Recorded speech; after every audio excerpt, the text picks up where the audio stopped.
有一天，父亲从外面带回了一个年幼的弟弟。父亲牵着那个白发小男孩的手，说道：“他的名字叫卢比安，我终于当哥哥了，真是太棒了。可这怎么可能？我的弟弟竟然是个恶魔！”在餐桌上，卢比安趁人不注意，偷偷把一颗青椒扔到地上，踩了一脚后踢进桌底。当我试图向父亲告状时，他甚至还威胁我。不过，身为杰福特家族的勇士，我才不会被吓到。既然弟弟看起来这么可疑，作为帅气的哥哥，我决定放他一马。毕竟帮弟弟掩盖错误是哥哥的本分。卢比安看着画册，轻声哼着调子。画册上写着：“我得到了一把新剑，等利亚姆哥哥回来，我要向他炫耀，我也要成为一名配得上这把新剑的帅气骑士。”最小的那个家伙个头很小，所以他也得了一把剑，但我的剑要酷得多。卢比安，我警告你，别再偷看我的日记了，我要给他上把锁，让你连这句警告都看不见。日记的最后一行写着：“明天疗养中的母亲就要回来了。”卢比安站在书桌前，我不是告诉过你，别在日记里写关于我的事吗？居然还加强了防范。说真的，你未免也太喜欢我了。卢比安合上日记本，将锁扣好，随后离开了房间。就在这时，整个家陷入了一片混乱。我们家最小的孩子卢比安竟然是个女孩。硝烟弥漫的战场上，乌鸦在阴暗的天空中盘旋哀鸣，箭矢穿透了士兵的身体，鲜血顺着残破的木桩滴落。利维坦牵着马，踩着满地的废墟与尸骸走来。他停下脚步，环顾四周，他低声自语：“是树枝折断的声音吗？按理说，这里不可能有幸存者。”他猛地拔出长剑，劈开挡在面前的巨石，碎石滚落，露出了躲在后方的卢比安。卢比安跌坐在地上，看着指向自己的剑尖。利维坦收起剑，是个孩子。他开口问道：“你是约西亚人吗？我是帝国的人，不会伤害你。你刚才是在找吃的吗？”利维坦向鲁比安伸出手：“先出来吧，战争已经结束了，清理部队很快就会到达这里。”卢比安看着利维坦问道：“大叔？”利维坦回应道：“怎么了？”卢比安追问道：“战争真的结束了吗？”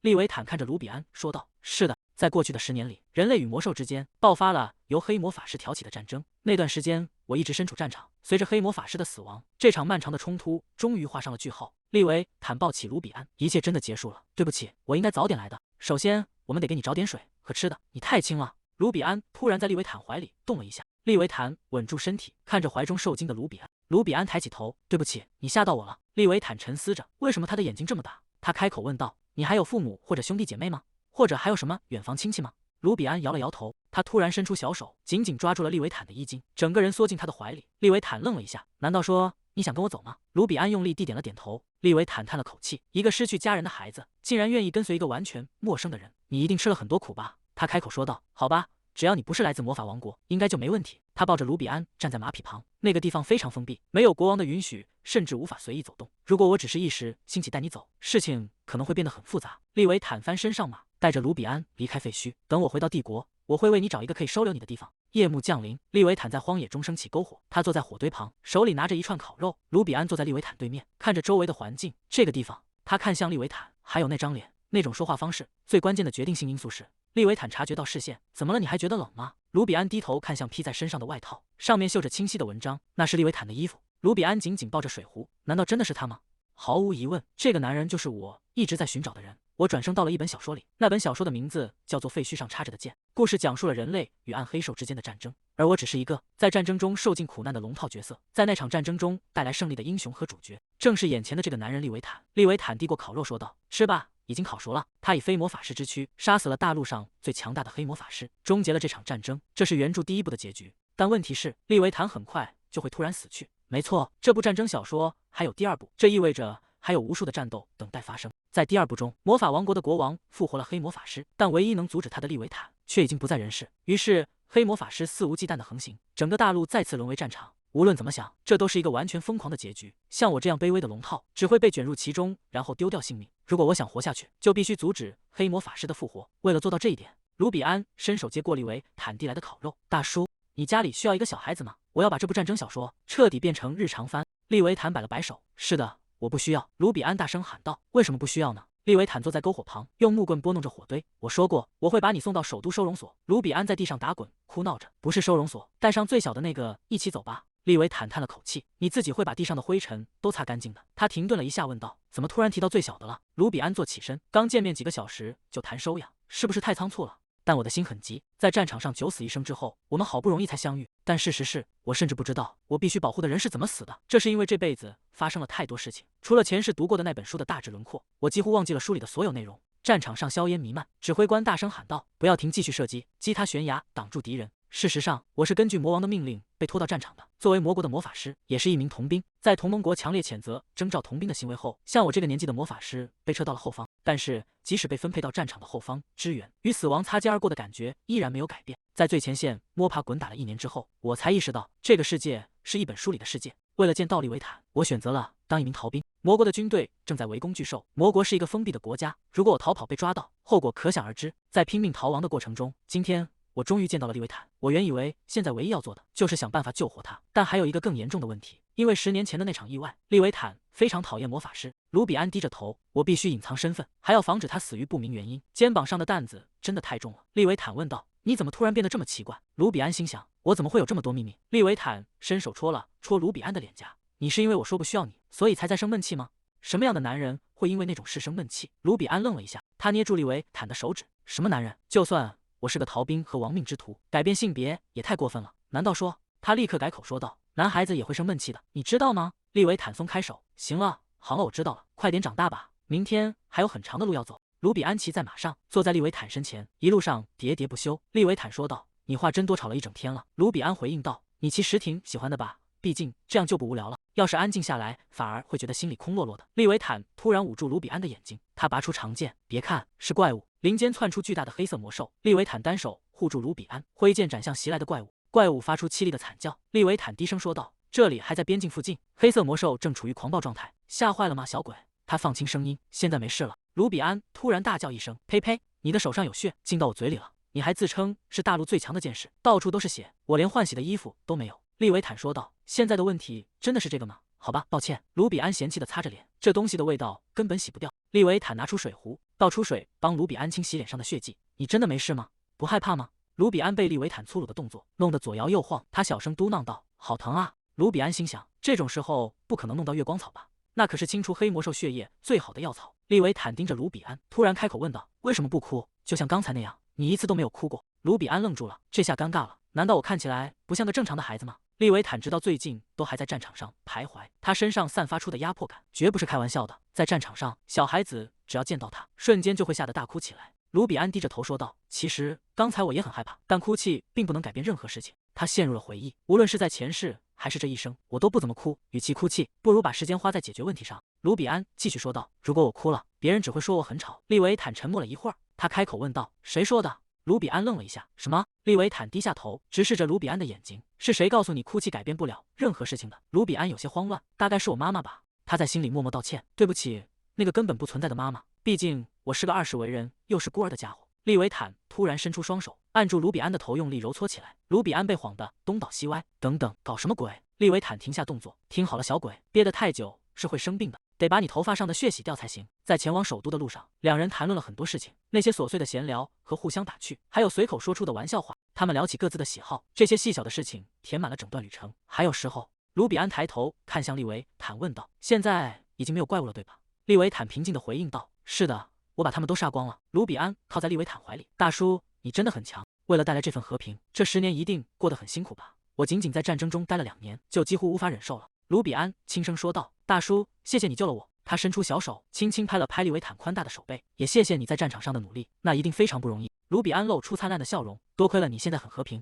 他兴致勃勃地提议：“既然你救了我，不如就把我收养为最小的孩子吧。”收容所的大门前，一名女职员牵住了卢比安的手。卢比安惊慌地喊道：“不要啊！”利维坦挥手告别，这段时间挺开心的，邋遢的小鬼，再见。卢比安内心疯狂呐喊：如果你一个人走掉的话，如果你真的那样做，世界会毁灭的，你这个老顽固。院长端着餐盘走来，欢迎来到帝国孤儿院。孩子，你应该饿了，先吃点东西吧。他将餐盘放在卢比安面前，这是主厨专门为你做的意面，是不是很可爱？卢比安看着眼前的食物，他是在开玩笑吗？一名工作人员在门口说道：“院长有件事需要您确认一下。”院长回应道：“我马上就回来，趁我不在的时候快吃吧。”卢比安盯着盘子里的东西，吃这个吗？盘子里摆放着造型诡异的意面。卢比安在心中呐喊：这是在预演世界末日失败后的惨状吗？他握紧拳头砸向桌子，一到首都就把我丢下了。越想越气，其他孩子们看了过来。什么？新来的孩子吗？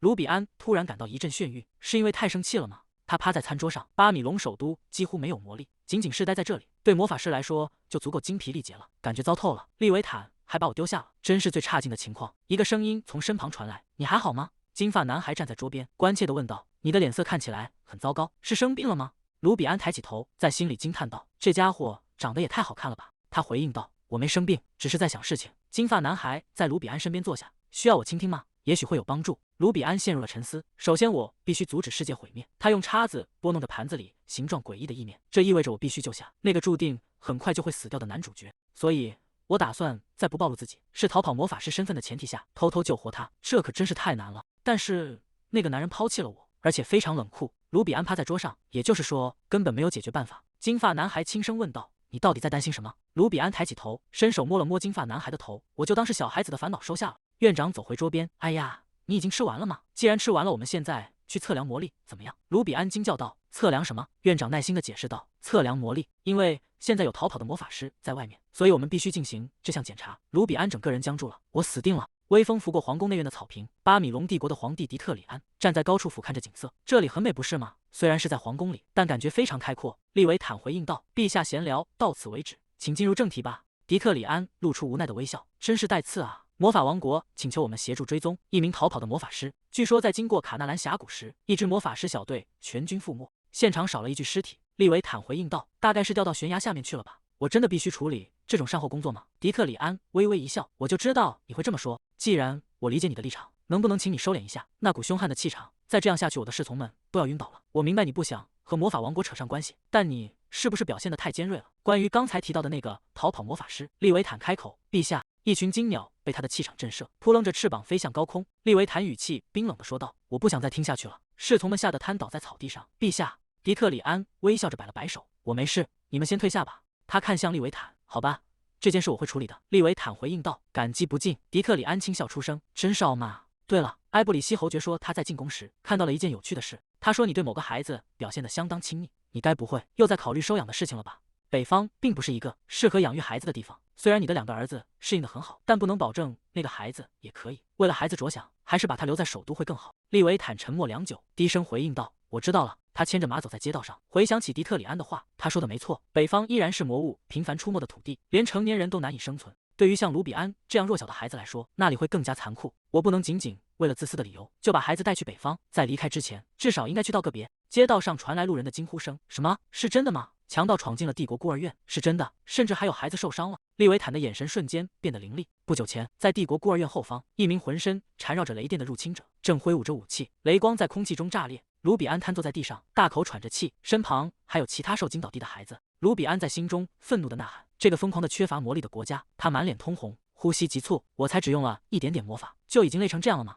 我本想借口去洗手间来躲避魔力测试，并趁机逃跑，可偏偏有个孩子被强盗吓晕了，我只能撞见他们并用魔法制服了那伙人。谢天谢地，当时周围没有别人。卢比安感到一阵强烈的眩晕，我觉得自己随时都会倒下，但既然已经动用了魔法，就必须尽快离开这里。他跌跌撞撞地走出孤儿院，我得先去找利维坦解释清楚。天空突然阴云密布，大雨倾盆而下。卢比安走在湿冷的街道上，耳边传来路人的尖叫声：“有强盗！快看，有个孩子倒在路边了！”卢比安心中涌起一阵不安，万一我再次被拒绝了呢？如果根本没有人需要我？他甩了甩头，试图摆脱这些消极的想法。我一定是因为身体不舒服，才在胡思乱想。别再想这些阴暗的事了，走吧。他趴倒在地上，但在那之前，我先休息一下，就一小会儿。在王都的赛博特骑士团临时营地内，大雨倾盆而下。一名骑士走向里昂，问道：“里昂大人，那个孩子怎么样了？”里昂回应道：“他没事，只是因为精疲力竭晕倒了，应该很快就会醒来。”骑士松了口气，真是太好了，刚才真的吓到我了。我从未见过公爵大人因为一个孩子失踪而露出那么可怕的神情。利维坦站在破碎的废墟中下令找到卢比安，他是一个银发蓝眼的男孩。利维坦在雨中奔波，终于在街道的角落找到了倒在地上的卢比安。里昂沉思着，他只是个孤儿院的孩子，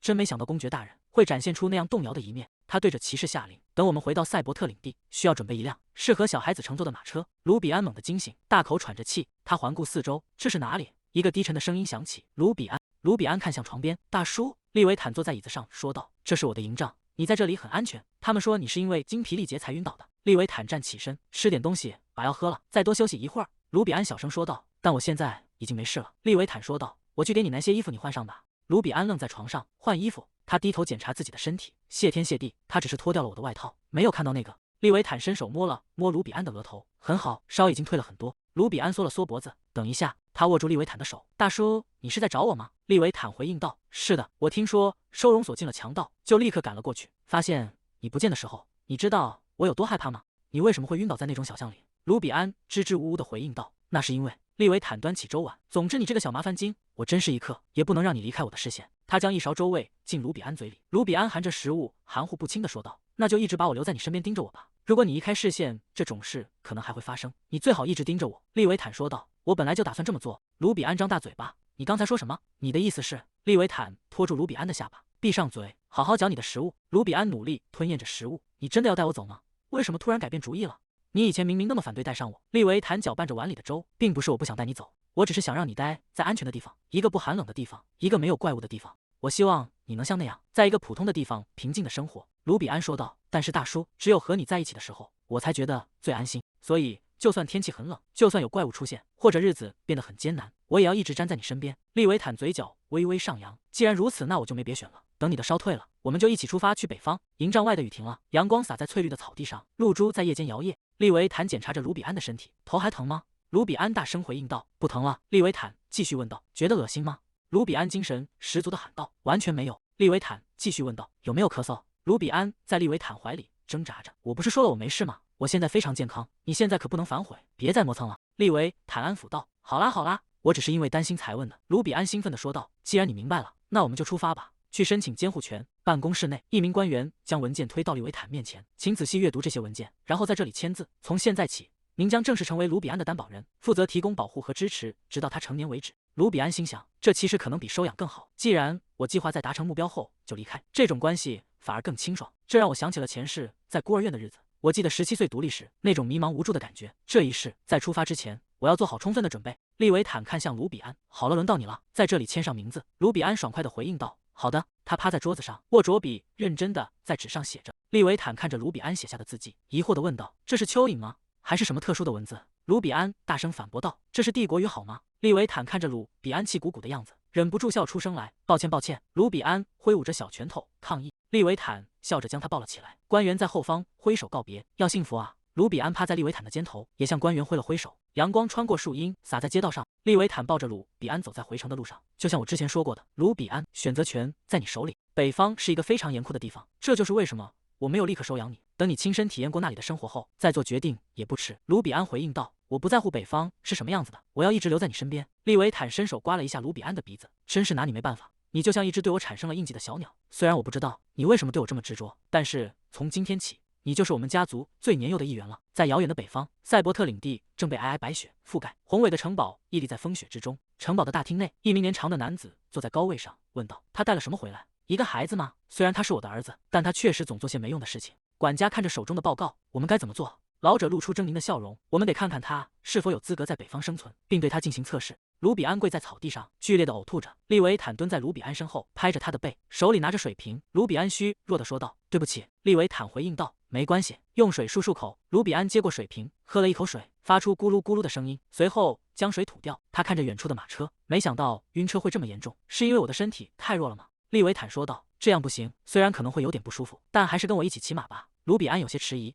这时，里昂从远处走来：“抱歉打断了你们的谈话。”利维坦站起身：“里昂，什么事？”卢比安在一旁默默观察着里昂。在原著小说里，他应该是非常忠诚的部下吧，但他看起来真的很讨厌我呢。里昂面无表情地说道：“我会带这个孩子骑我的马，让他呼吸新鲜空气，可能会没那么晕。而且您需要休息，公爵大人，这一路上您根本没有合过眼。”卢比安愣住了：“没睡？为什么？是因为我吗？所以全程都是他一个人在照顾我。”利维坦微笑着看向卢比安。里昂在夸大其词：“我一点都不累，中间有休息过。”里昂严肃地反驳道：“如果一名骑士连续几天每天只睡2-3个小时，即使是他们也会倒下的。”利维坦有些无奈地喊道：“里昂，你为什么要说这些？会吓到这孩子的。”卢比安抱着水瓶，显得有些不知所措。里昂理直气壮地回应道：“但这是事实，不是吗？”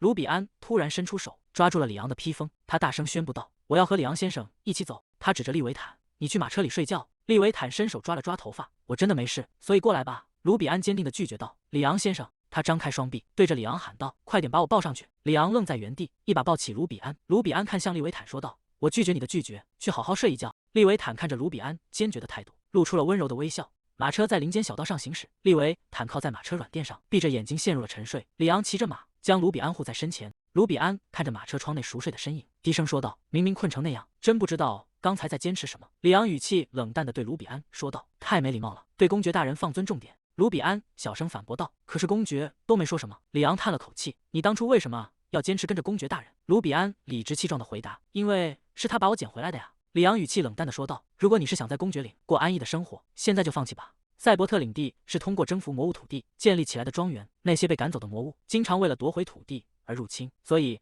那里一年四季都处于战争状态。那不是你想象中的天堂，你明白了吗？”卢比安捂住耳朵，在心里嘀咕着：“真是个爱唠叨的家伙。”他陷入了沉思。原来公爵的家乡是这么危险的地方，一辈子都在和魔物战斗，在战场上度过了10年。如果最后只是在无休止的战斗中死去，那也太……卢比安拍了拍自己的脸颊，发出一声闷哼：“不行，不能这么消沉，我会努力工作的。”里昂捂住肩膀，发出痛苦的呻吟。卢比安疑惑地转过头：“里昂先生。”里昂闭着眼睛，面色苍白，汗水顺着脸颊滑落，整个人显得十分虚弱。车队停了下来，众人在林间草地上扎营休息。里昂靠在树干旁坐着，肩膀上的伤口渗出了鲜血。利维坦蹲在他身边检查伤势。里昂虚弱地说道：“我没事，如果再推迟行程的话。”利维坦打断了他的话：“安静，我们就在这里驻扎休息。为什么要隐瞒伤口还没痊愈的事实？这是违反军令的行为。”里昂低声回应道：“我只是不想因为我一个人就给整个部队添麻烦。”卢比安伸出手，轻轻碰了碰里昂的膝盖。“里昂先生，战争已经结束了，所以你不需要再忍受痛苦，也不用再那么匆忙了。我们现在不是要去战斗，而是正在回家的路上，不是吗？”里昂沉默地看着卢比安，卢比安有些不好意思地笑了笑，说出这些话感觉有点害羞呢。里昂低声重复道：“战争结束了。”利维坦拿着药具为里昂处理伤口。“是的，而且是我们亲手终结了他，所以我们不应该健康的回去吗？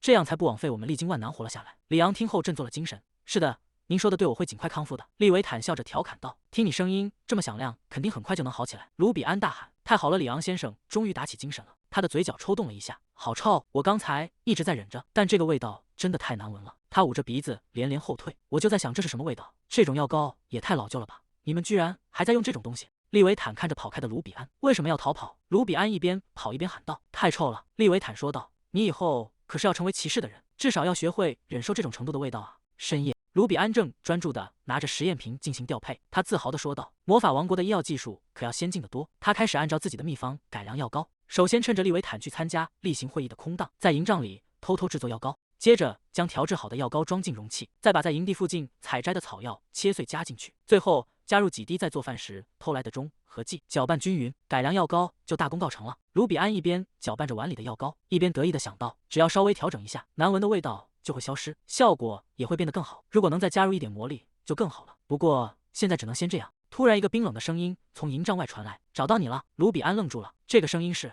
那个声音继续说道：“原来你在这里，你以为我找不到你吗？”卢比安沉思着，难道是哈利德？哈利德站在月光下，头顶坐着一只小松鼠，身边跟着巨大的白狼。“主人你好吗？”我第一次见到哈利德是在战争最激烈的时候，我在山洞里发现他被困，因为不能做事，不管我救了他。从那一刻起，哈利德称呼我为主人，并向我宣誓效忠。共享这种誓言的魔法师，魔力会像绳索一样交织在一起，这让他们可以进行简单的交流，并能感知对方是否还活着。哈利德说道：“你突然消失了，甚至切断了魔力联系，让我无法找到你。你知道我有多担心吗？”卢比安低着头：“对不起，我当时急着离开，是因为无论如何都要去见利维坦。”哈利德问道：“总之你现在是在巴米龙对吧？”卢比安疑惑：“说起来，你是怎么知道我在这里的？”哈利德回应道：“看你吓成那样，真可爱。”卢比安愣了一下，哈利德继续说道：“你刚才耳朵贴在脑袋上的样子，让我想起了一只狼。”卢比安反驳道：“我才没有狼耳朵，你在胡说什么啊？”哈利德神色平静地说道：“总之我很快就会到那里，等我。”卢比安惊讶地喊道：“你要亲自过来吗？你现在到底在哪里？”话还没说完，魔力联系突然中断了。卢比安对着空气气愤地喊道：“什么情况？竟然直接切断了魔力回路！你给我等着，等你到了这里，看我怎么收拾你！”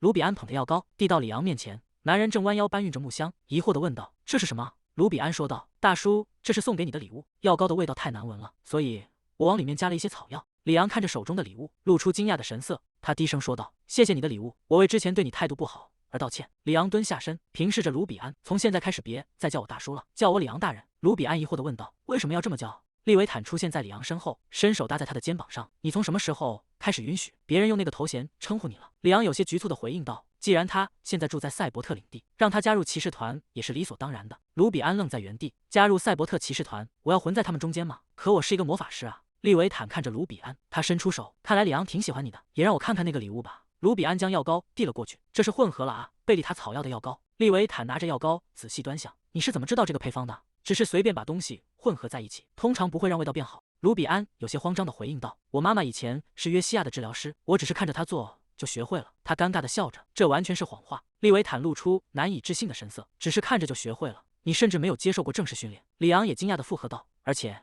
你还能分辨野草？”利维坦说道：“看来我们的小家伙是个天才。”里昂点头，而且似乎不是普通的天才。卢比安羞红了脸：“你们两个别再取笑我了。”他跳起来想要拿回药膏，把药膏还给我，我也给其他大叔们准备了足够的分量。利维坦笑着回应道：“好啦好啦。”改良后的药膏在骑士团中大受欢迎，骑士们不知从哪找来了一辆窗户宽敞的马车。多亏了这辆车，我再也不用忍受晕车的痛苦了。车队缓缓前行，我们终于抵达了目的地。卢比安看着眼前的景象，感叹道：“所以这就是赛博特公爵领地。”寒风呼啸，乌鸦在阴沉的天空中盘旋哀鸣，下方是荒凉崎岖的山谷，乱石嶙峋，风雪交加。卢比安缩在厚厚的冬装里，这里是地狱吗？利维坦气得捏住卢比安的脸颊：“你这话是什么意思？这可是我的领地！”卢比安被捏得变了形，发出含糊不清的叫声。这是一片除了荒山别无他物的贫瘠之地，漆黑的峡谷中，野兽的哀鸣在回荡。到了隆冬时节，寒冷干燥的土地上积雪，足有一个孩子那么高。利维坦说道：“既然你已经到了这里，这里比你预想的要艰苦得多，对吧？你现在还不后悔来到这里吗？”卢比安回应道：“一点也不后悔。你想吓跑我是没用的。”利维坦无奈地说道：“好吧，随你怎么说。”周围的骑士们听到对话，纷纷发出了轻松的笑声。卢比安听着周围的动静，疑惑地问道：“为什么大家都在笑？”利维坦看向前方，小鬼，那边就是赛博特城堡。卢比安望着风雪中那座宏伟而冷峻的古堡，在这座主城里居住着赛博特家族的成员们。前任公爵巴尔罗格，他是利维坦的父亲，在战场上受伤后便退居二线，如今在城堡里深居简出的安度晚年。在原本的故事线中，他几乎没有出现过，而公爵夫人和长子目前远在南方，所以除了利维坦公爵巴尔罗格之外，目前留在城堡里的只有次子。城堡的大门缓缓开启，两排仆从早已恭候多时，他们齐声喊道：“欢迎回来，公爵大人！”这些仆从世世代代为赛博特家族效力，每个人都神情肃穆，气势逼人。卢比安被这阵仗吓到了，他紧紧拽住利维坦的衣角，好强烈的压迫感，是因为他们一辈子都生活在这么艰苦的土地上吗？卢比安看着面前站成一排的女仆，她们每个人都身材高大，甚至比普通的成年男子还要壮硕。北方人难道个个都长得这么魁梧吗？管家阿道夫走上前，对着利维坦躬身行礼：“一路上辛苦了，公爵大人。”利维坦回应道：“阿道夫，你们也辛苦了。”阿道夫看向躲在利维坦身后的孩子，这个孩子难道是？利维坦介绍道：“这是卢比安，就是我在信里提到的那个孩子。”话音刚落，众人的目光齐刷刷地投向卢比安。卢比安被这阵势吓得缩了缩脖子，紧紧抓着利维坦的披风。他们简直像捕食者一样。难道我看起来有那么弱不禁风吗？仆从们开始小声议论起来。他好小一只，而且看起来软绵绵的。他比伯伊德大人刚来的时候还要瘦小得多。卢比安深吸一口气，我不能从一开始就被他们吓倒，我必须给他们一个正式的问候。他大声说道：“大家好，我是卢比安，从今天起我就要住在这里了，希望能和大家相处愉快。”利维坦伸手将卢比安拎了起来。我的披风是抹布吗？你都快把它拧干了。周围的仆从们被卢比安可爱的样子彻底征服了。天哪，太可爱了！利维坦看着怀里僵硬的卢比安，你怎么冻成这样了？难道是在害羞吗？卢比安涨红了脸反驳道：“谁说我冻僵了？我可比看起来要敏感得多。”利维坦调侃道：“要不要我给你拿个加热器来？”卢比安挣扎着喊道：“我已经8岁了，请给我一点尊重。”利维坦笑着回应道：“第一次见面就撒谎可不是好习惯。”卢比安气呼呼地喊道：“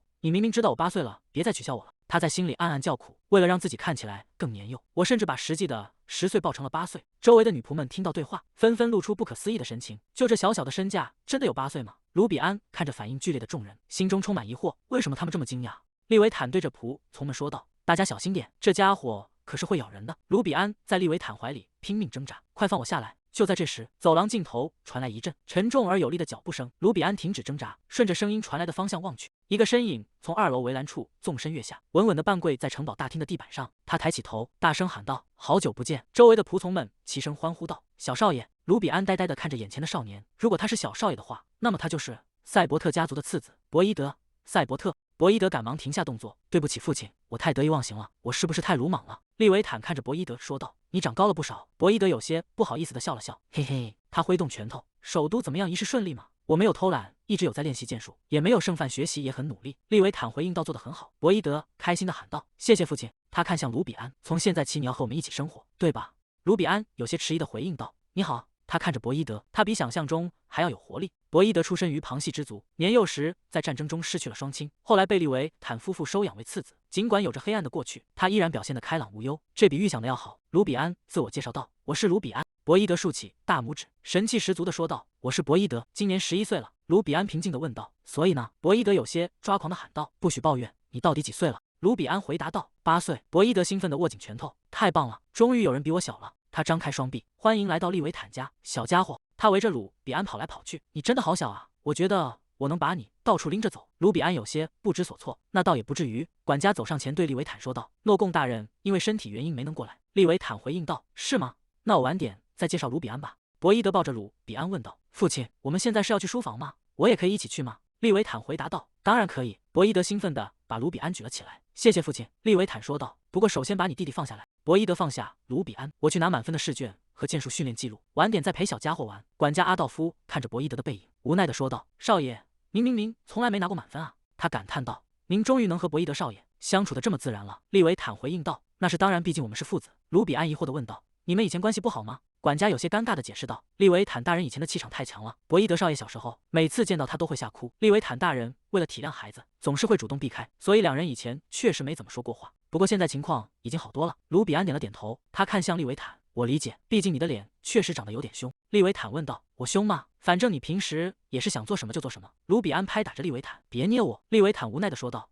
你这家伙简直像个小野兽一样。”管家看向卢比安：“小少爷，抱歉打断你们愉快的谈话，不过这里有个人想见见您。”海泽尔走上前：“你好，卢比安，我是海泽尔，是您的专属女仆。长途跋涉一定累坏了吧？您想先洗个澡吗？我会为您打理好一切的。”卢比安突然僵住：“我真的很想洗，在装满温水的浴缸里，但如果让海泽尔服侍洗澡，那个就会被发现了。”利维坦察觉到异样，伸手捏了捏卢比安的脸颊：“怎么了？身体又不舒服了吗？”卢比安有些慌张地回应道：“不是那样的，大叔，你先过来一下。”他凑到利维坦耳边低声说道：“其实我的身上有一道很大的伤疤，我不想让别人看到，所以我能一个人洗澡吗？”利维坦站起身，看向海泽尔，吩咐道：“只有在卢比安允许的情况下，才能准备洗澡的事，无论如何都不要强迫他。”海泽尔恭敬地回应道：“我记住了，利维坦大人。”他牵起卢比安的手：“那么我们一起走吧。”卢比安开心地回答道：“好的。”管家感叹道：“说起来，我还是第一次见到能和您相处的这么随意的孩子，不只是我，大家都很惊讶。”他被利维坦阴沉的脸色吓了一跳，有些慌张地问道：“您为什么突然露出这么可怕的表情？”利维坦正沉浸在愤怒与心疼中，那么小的孩子身上竟然有巨大的伤疤，到底是哪个怪物干的？卢比安独自待在宽敞华丽的浴室里，他站在镜子前，掀起上衣查看自己的腹部，确实有一道很明显的伤疤，但我想不起来是怎么弄伤的，是在战场上留下的吗？他看向自己的后腰，这才是真正的麻烦。如果有人看到这个封印，就会发现我是个逃跑的魔法师。也许是因为这里曾是野兽之地，幸运的是，这里的魔力并不像首都那样稀薄，仅凭现在的魔力回路，无法一直隐藏这个封印。卢比安闭上眼睛，双手合十放在胸前，引导体内的魔力与外部魔力产生共鸣，建立起实时的魔力回路，利用周围充盈的魔力填补自身的空缺。他看着镜子里的自己，眼睛恢复了原本的颜色，后腰处的封印也被完美的隐藏起来了。久违的使用魔力，让我再次真切地感受到自己果然是个天才魔法师。洗完澡后，海泽尔和另一名女仆为卢比安擦拭身体。海泽尔笑着说道：“看来您很享受这次沐浴，在里面待了很久呢。”卢比安舒服地眯起眼睛，因为很久没洗了，感觉真的很棒。海泽尔捧着卢比安的脸，北方很冷，没有什么比泡在热水里更舒服的了。他拉起卢比安的袖口：“不过您的衣服实在太大了，这些是按照其他小少爷们小时候的尺寸准备的，我们需要为您制作一些新衣服。”卢比安挥动着宽大的袖子：“没关系，我把它们卷起来就行了。”海泽尔笑着回应道：“哎呀，那样确实也很可爱，但是小孩子应该穿合身的衣服，否则可能会被绊倒的。”卢比安听后点了点头：“我明白了。”海泽尔提议道：“那我们去吃晚饭吧，主厨为您准备了丰盛的第一餐。利维坦大人无法参加，所以您将和博伊德少爷一起用餐。”卢比安有些意外地问道：“只有我们两个吗？”他在心里盘算着，要和博伊德单独吃饭吗？看来机会比我想象中来的还要快。为了能在这里顺利安顿下来，博伊德就是我的第一个征服目标。博伊德总是精力充沛，而且非常热情。我原本以为要攻略博伊德会很容易，但现在看来情况并非如此。餐桌旁，博伊德拉开椅子：“天哪，我的小弟弟真是太难照顾了。”他看着面前的食物：“这些食物对你来说太大了，对吧？我来帮你切。”卢比安回应道：“我自己可以。”博伊德插起一块肉，递到卢比安嘴边，说道：“快吃吧。”他露出灿烂的笑容：“我甚至还得喂他吃饭，当哥哥真是太累了。”卢比安在心中暗自感叹：“我甚至还没开始执行计划，就已经被他彻底征服了。”他张开嘴吃下食物，这样对我来说既舒服又方便。博伊德大笑着：“真没想到他竟然这么依赖我，看来以后每一顿饭我都得亲自照顾我的小弟弟了。”卢比安默默咀嚼着食物，他开口问道：“顺便问一下，为什么只有我们在吃饭？公爵大人去哪了？”博伊德停下手中的动作：“父亲很忙，所以他通常不和我一起吃饭。”卢比安有些惊讶地问道：“真的吗？这倒是出乎意料。”他看着博伊德，原本以为他会因为不能一起吃饭而难过，但他看起来已经非常习惯独自用餐了。他现在的年纪，应该还无法忍受孤独才对。好吧，那么我是不是该把那个东西拿出来了？卢比安从怀里掏出一件东西：“你知道吗？我在王都买了类似这样的东西，这是送给哥哥的礼物。”博伊德愣住了，手中的餐叉掉在桌上，他猛地从椅子上跳了起来：“什么？这是英雄收集卡王都限量版？你真的要把它送给我吗？你确定吗？这可是超级稀有的。”卢比安点头：“是的，这真的是送给你的礼物，哥哥。”博伊德感动地喊道：“你真是世界上最好的弟弟。”卢比安心想，果然，游戏卡片对小孩子来说是最好的礼物。他回想起在帝都市场时的情景，卢比安指着摊位上的东西：“大叔，给我点钱买那个。”利维坦无奈地回应道：“竟然要得这么理直气壮！”摊主喊道：“加油啊，小姑娘！”卢比安大声反驳道：“我是男孩子。”利维坦拿起一张卡片，看着上面粗糙的画质：“你为什么要这种简陋的东西？”店主不满地回应道：“简陋吗？我可不能当没听见！你怎么敢小看这些英雄？收集卡，这上面画的可是战争英雄，在整个大陆的孩子中间都非常受欢迎。”卢比安看着手中的卡片，在原著故事里，博伊德非常想要这张卡，但因为是王都限量版，他最后只能放弃。我必须买下它作为贿赂，以防万一他对我产生戒心。虽然计划没有完全按预期进行，但他很喜欢，所以也没关系。而且比起冷冰冰的样子，还是笑脸看起来更顺眼。博伊德翻看着卡片，惊呼道：“父亲竟然也在卡片上！”卢比安，吃完饭后和我一起玩卡牌游戏吧。卢比安果断拒绝道：“我不想玩。”他追在利维坦身后问道：“你不讨厌和博伊德一起吃饭吧？”利维坦停下脚步，转过身看着卢比安：“什么？当然不讨厌。是不是有人对你说了什么奇怪的话？”卢比安回应道：“如果不是那样就好。”利维坦说道：“等忙完这段时间，我们再一起吃饭。”卢比安挥了挥手：“再见。”利维坦走出房门前叮嘱道：“我真的要走了，如果发生什么事就来找我。”房门关上，他站在走廊里叹了口气。卢比安那个孩子，看来昨晚睡得还不错。原本还很担心，现在总算松了一口气。从王都前往公爵领地的整个旅途中，卢比安一直没能睡个好觉。他回想起在野外露营的夜晚，卢比安在睡梦中痛苦的呻吟：“不要走！”他在冷汗中翻来覆去，那副模样甚至让那些冷酷的骑士都感到心疼。但他本人似乎并不知道自己在做噩梦。看着他那副样子，我实在无法开口询问关于噩梦的事，因为卢比安清醒时总是那么活泼开朗。他是在梦见被袭击的村庄吗？还是在梦见那些士兵？看他在噩梦中的状态和那些梦话，简直像个经历过战争的士兵。管家阿道夫走近说道：“大人，原来您在这里，您在想什么呢？连我靠近都没注意到。”利维坦回应道：“没什么，也许是因为太忙了，刚才脑子里闪过一个荒谬念头。”阿道夫疑惑地看着他。利维坦沉思着：“关于卢比安的事，我其实什么都不知道，我甚至还没弄清楚该如何应对博伊德。我真是个差劲的父亲。如果这种时候罗斯在就好了。”他收回思绪，看向身边的阿道夫问道：“所以你找我有什么事？”阿道夫回应道：“罗塞塔夫人寄来了一封信。”利维坦有些意外地问道：“什么？罗斯寄信来了？”阿道夫递上一封深蓝色的信函。“是的，就在这里。”利维坦接过信件，我在信里询问过是否可以收养卢比安。这封回信来的正是时候。他拆开信封，看着信纸上的内容，嘴角微微上扬，看来他非常好奇。信纸上写着：“好吧，等我回去后再听你详细说明。”利维坦合上信件，看来他打算亲自回来询问，而不是在信里说清楚。阿道夫点头回应道：“这可以理解，毕竟这是您第一次亲自带孩子回家。”利维坦问道：“罗斯说他什么时候回来？”阿道夫回答道：“他说大约需要1个月的时间。”利维坦看着手中的信纸，陷入了沉默。信纸的末尾写着：“那个孩子不是女孩吧？”博伊德手里拿着一张英雄卡片，爸爸给我买了这些限量版的英雄卡片，真是太酷了。他抱着卡片盒跑向走廊，我该去和卢比安一起玩了。弟弟，我们来玩英雄卡片吧。他突然停下脚步，卡片盒摔落在地。卢比安，博伊德张开双臂挡在卢比安身前。你们想干什么？海泽尔手里拿着剪刀，愣在原地。他疑惑地问道：“小少爷，您在说什么？”博伊德大声质问道：“你们为什么要欺负我弟弟？”海泽尔慌忙解释道：“完全不是那样的，我们只是想给小少爷修剪一下头发。”博伊德愤怒地打断了他：“骗子！”他紧紧护住身后的卢比安，看看他都被吓成什么样了。卢比安缩在博伊德怀里，发出微弱的呜咽声。海泽尔看着这一幕，惊呼道：“天哪，小少爷！”一只手捡起了地上的卡片，低沉的声音从门口传来。这间小屋子挤满了人，简直像个乱糟糟的菜市场。利维坦走进房间，这是在吵什么？博伊德急切地喊道：“父亲，请您惩罚这些仆人。”卢比安刚才被……卢比安急忙开口打断：“没关系的，我没事。”博伊德大声反驳道：“你怎么会没事？你刚才明明被那些剪刀吓得浑身发抖。”利维坦的神情变得严肃起来，他冷声命令道：“海泽尔，立刻把那些东西收起来。”海泽尔吓得缩起肩膀，慌忙回应道：“是的，公爵大人。”他跪倒在地，非常抱歉，卢比安小少爷，我竟然被想要打败你的欲望蒙蔽了双眼，甚至没有注意到你在害怕。我愿意用生命来偿还这份不忠。”卢比安惊叫道：“你在说什么啊？”他急忙摆着手解释：“连我自己都不知道，我这么害怕剪刀，你们又怎么会知道呢？我真的没事，所以请不要这样。”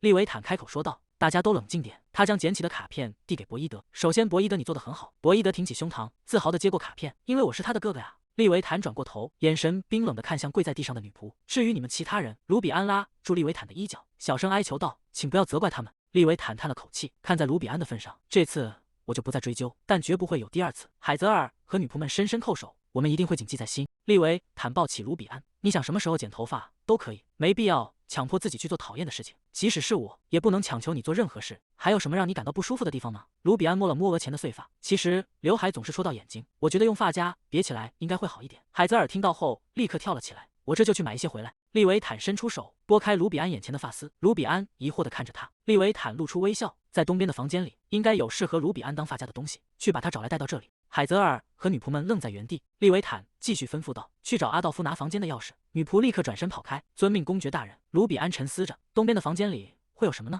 博伊德凑到卢比安面前，关切地问道：“卢比安，你还好吗？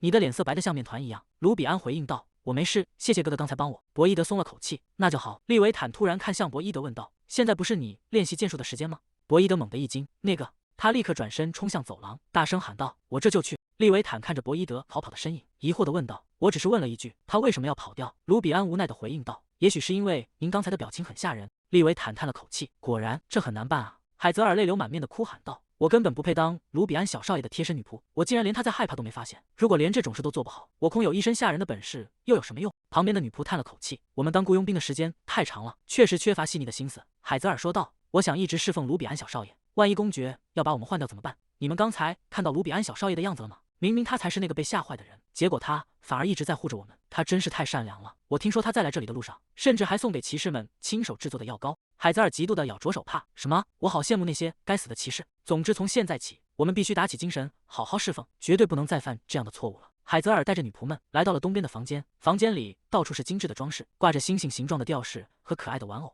架子上整齐地摆放着各式各样小巧的鞋子，衣柜里塞满了华丽的蕾丝裙装。海泽尔环顾四周说道：“这是我第一次进到东边的房间，听说这里是公爵大人和夫人亲手布置的，所以几乎没有人来过。让我看看发饰会放在哪里呢？”他打开一个精致的木盒，里面整齐地码放着各式各样的蝴蝶结和镶嵌着宝石的发夹。海泽尔指着盒子说道：“在这里。”他拿起一个发夹，神情变得有些复杂。公爵大人以前总是说那个孩子一定会是个女孩，所以他真的买了一大堆女孩子的用品。如果那位小小姐还在的话，现在应该和鲁比安小少爷差不多大吧。这一切都归咎于那些该死的魔法师。利维坦家族之所以如此深切的憎恨魔法师，一切都始于10年前。那是一个从魔法王国逃亡出来的魔法师，当时公爵夫人正巧路过，发现了倒在路边的他。那个魔法师看起来卑微又可怜，他哀求着寻求帮助，只希望能有人带他穿过那座山谷。公爵夫人动了恻隐之心，决定亲自陪同他前往。然而当他们到达深谷的那一刻，魔法师突然反戈一击，发起了袭击。公爵夫人不仅身受重伤，还因此失去了腹中的孩子。所以利维坦家族对魔法师的仇恨是再自然不过的事情了。卢比安的头顶别着一个草莓形状的发夹，海泽尔看着镜子里的卢比安，兴奋地喊道：“天哪，这太适合您了！您看起来就像个小草莓仙子。”卢比安有些困惑，这些都是女孩子的饰品吧？而且还是从那个东边的房间里拿出来的。在这座全是男孩子的城堡里，竟然会有女孩子的物品，这些一定是为那个原本要出生的孩子准备的珍贵礼物吧？我真的可以带这么珍贵的东西吗？利维坦仔细打量着卢比安，让我看看。他的嘴角微微上扬，露出一抹温柔的笑意。很适合你，就带着吧。卢比安低下头，绝对不能让我的秘密被发现。我不仅是一名魔法师，而且实际上我还是个女孩子。利维坦轻声问道：“对了，卢比安，你刚才真的害怕那些剪刀吗？”卢比安挥动着双手解释道：“不是害怕剪刀，只是突然有陌生人把刀刃架在我的脖子上，让我吓了一跳。”海泽尔和周围的女仆们惊恐地跪倒在地。天啊，我们对卢比安大人做了什么？卢比安说道，并不是因为有什么不好的回忆，他沉思着，只是在战争中积累的紧张感，让我下意识做出了反应。他继续说道，等我适应了城堡的生活，到时候再剪也可以。利维坦看着卢比安脑后的头发，你后面的头发都打结了，不觉得难受吗？卢比安愣了一下，经你这么一说，确实有点难受。利维坦提议道，那我来帮你剪怎么样？你不是害怕陌生人吗？如果是我来剪的话，应该没问题吧？卢比安看着利维坦，虽然我对他有着极高的信任，也知道他擅长使用刀剑，但他显然没有任何理发的经验。卢比安大声拒绝道：“不行，没有经验的人没有资格。我的脑袋又不是什么怪物的头骨。”利维坦叹了口气：“男人的头发有什么大不了的？”卢比安大喊道：“那我也要把大叔的头发剪掉。”利维坦摊开双手：“请便。”卢比安瘫坐在椅子上：“如果让海泽尔指导你来动手剪的话，也许可以试试。”利维坦看向一旁的海泽尔：“真是的，严格来说，我可是他的老板。”海泽尔显得有些局促：“我会尽全力指导您的。”利维坦坐在卢比安身后，拨弄着他蓬松的白发：“你的头发不是棉花糖吧？看起来像是含在嘴里就会化掉一样。”卢比安惊恐地大叫起来：“快终止！理发师是个食人族！”利维坦拿着剪刀问道：“让我看看，是剪这里对吧？”海泽尔惊叫道：“大人，不是那里！”阳光透过高大的窗户洒进房间，卢比安在利维坦宽大的手掌托付下，闭着眼睛陷入了沉睡。利维坦端详着自己的作品，看起来不错。卢比安猛地惊醒：“我什么时候睡着的？”利维坦扶着他的肩膀：“没多久，你醒的正是时候，全部完成了。照照镜子，看看。”卢比安看着镜子里的自己，原本杂乱的白发被修剪得整齐利落，鬓角处还别着一个可爱的草莓发卡。他惊讶地感叹道：“这竟然真的很。”他看向利维坦说：“认真的，你竟然一直这么深藏不露，这种水平完全可以去当职业理发师了。你为什么那样盯着我看？”利维坦突然凑近，一口咬住了卢比安的脑袋。卢比安发出了惨叫：“啊呀呀呀！”他惊叫着逃开：“你在干什么？”利维坦说道。结果并没有化掉啊！卢比安气呼呼地反驳道：“你真的以为我的头发是棉花糖吗？”利维坦伸手抓住卢比安的后领，像拎小猫一样将他拎了起来。卢比安发出一声惊叫：“咿呀！”利维坦将卢比安抱在怀里，低头亲吻了他的发顶，很可爱。卢比安挣扎着：“大叔，你真是个混蛋！看在你把头发剪得不错的份上，这次就原谅你了。”利维坦回应道：“谢谢。”第二天，阳光明媚，博伊德看着修剪完头发的卢比安，发出了惊叹声：“我的弟弟竟然是个小仙女！”海泽尔站在一旁微笑着。卢比安无奈地回应道：“你在胡说什么啊？”餐盘内，卢比安看着面前丰盛的晚餐，问道：“大叔今天也不和我们一起吃饭吗？”海泽尔回应道：“公爵大人有很多文件需要审阅。”博伊德垂下眼帘，用叉子拨弄着盘子里的食物。父亲大概会一直这么忙下去吧？那就只有我们两个一起吃了。哇，这个真好吃！卢比安抬起头看向海泽尔：“我想去洗手间。”海泽尔说道：“让我陪你去吧。”